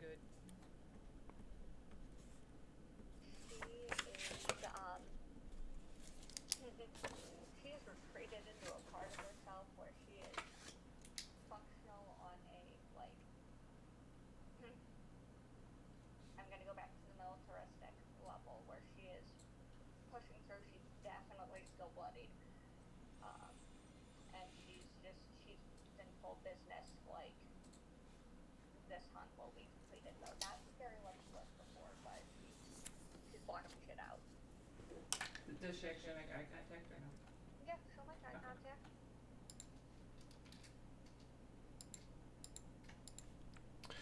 Okay. In fact, she'll look over everyone to kind of gauge where they're at, and see who's hurt, who's especially weak and vulnerable right now, things like that. I'm still dead. We'll see Bree spitting into the hole. Spitting blood or just spitting a normal Oh rate? no, just regular old spit. Just Okay. Yeah, Ree's good. Ree is excellent. I'm feeling real good. I feel better than having a laugh. Am I the only one that's particularly injured at the moment? Yeah, like, so you and Bofer are probably right around the same tier. Meepo was hurt. No, Meepo's fine. Meepo is perfect. That's right. Yeah. I can connect Beaufort's with gonna go them. and say you need to go now. Like, I'm fine. Yeah, Beaufort and She are the only two that are, like, legitimately wounded at this point.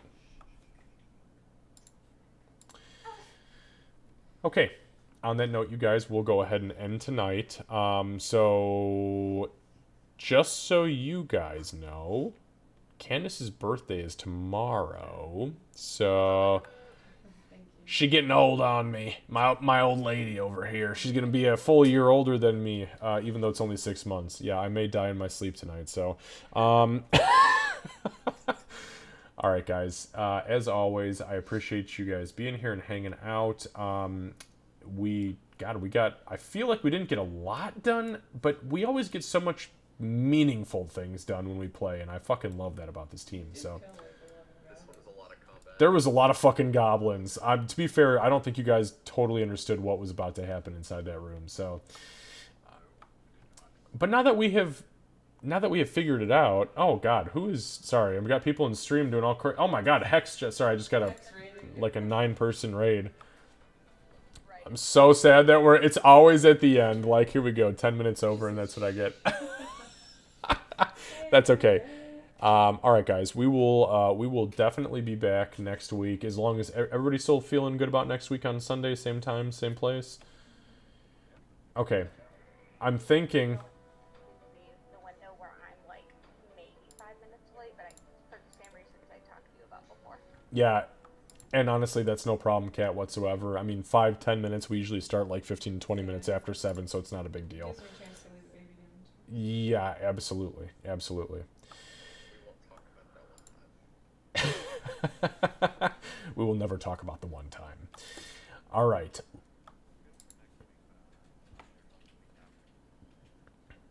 Oh no, you got to cancel school for Dungeons and Dragons, Lucy. Sorry, doesn't work like that. You get your meepo having ass in here. No, on a serious note, if you have exams, your ass needs to get out of Nigeria, Lucy. So you need to take those exams, succeed at them, so you can come to Canada or the United States. No, don't come here, and and do well. It's crazy. It's weird, and we're all from different parts of the country. So this is, yeah. Trust me, don't come here. All right. On that note, I am going to. God, I don't have anybody else to raid.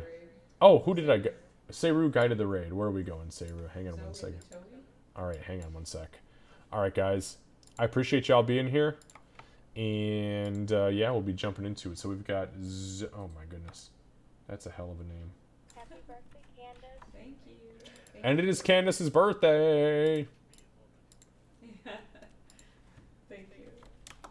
Or you're gonna get like an extended birthday since we're starting with Lucy's and moving into ours. Yeah. All right. See y'all in the week, or talk to y'all in the week, whatever. Sounds good. Here we go, you guys. See you later, Kev. Thank you for popping in. Thank you all for popping in and having a great time. This was a lot of fun. It's always a lot of fun. You guys just fucking... You guys kill me. Y'all have a good night. You too.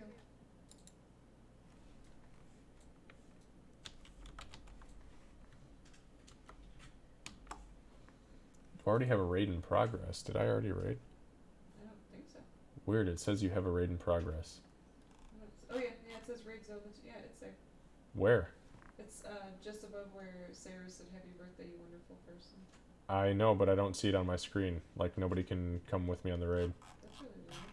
There's no guide to raid. If you go to your, if you go to the, yeah, that's really weird.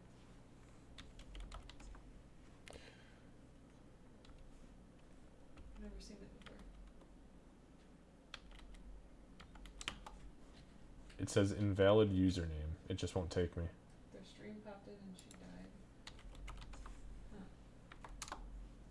You already have a raid in progress. It's literally telling me, guys, that I already have a raid in progress. That's really weird. So weird. That is really strange. This is the first time I cannot raid this woman. Go to your dashboard maybe and see if you can cancel the raid and then redo it. Z0ETHET0E. You already have a raid in progress, guys. It literally says I already have a raid in progress, and I cannot take anybody with me. Can you go to create creator dashboard. No, I on the can't. Twitch. No. That's really strange. Well, this is interesting. What a strange creator dashboard. Okay, stream manager. Now what? If you go to raid channel on the right,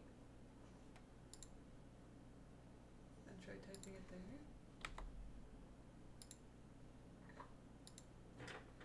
Nope, something went wrong. You were trying to do this already. Twitch is being twitchy.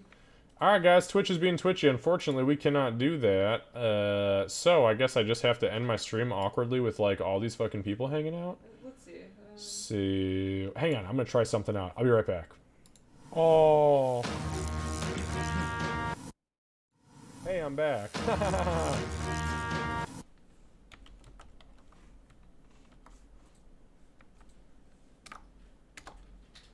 You already have a raid in I've never, ever, ever seen this before. Literally, it just says you already have a raid in progress. It will not. I don't even know what to say to it. Like, I mean, I can't change anything. I cannot alter anything. Trying to raid. I wonder if there's any like if you try to raid somebody else completely. I mean, there's nobody else to raid. Jerko doesn't want my raid, so I'm not gonna raid his ass. I don't see anybody. I see Noah's Asylum, who's playing Yu-Gi-Oh! Master. I see Polsky. I could do Polsky. Polsky's okay. Yeah, he's pretty cool. If they'll let you do it. Alright, let me see what's going on. I'll give him his point. Yeah, you can have your points back, man. I can't do. I mean, I'll show you all stream elements here. Look, raid in progress. I can't do shit. It just won't let me raid in progress. Raid in progress. Well, there's definitely no raid in progress, so I'm not sure what it wants me to do. Seru got his points back. Okay, Seru, you got your points back. I mean, that's so weird. What a weird fucking. What a strange raid. POLSKI_TYTAN.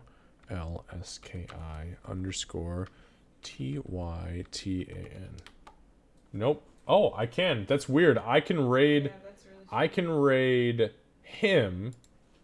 Unless she has Hang on. something Here's what I'm gonna do. I'm gonna try to cancel. I'm gonna unraid him. Z0ETHET0E. These people need to come up with better names. Oh, we got it. All right. Jump on fucking board. We're going to do it. Seru, you better respend those motherfucking points, brother. I want your 10k points, you son of a bitch. All right, guys. We're going in 5, 4, 3, 2...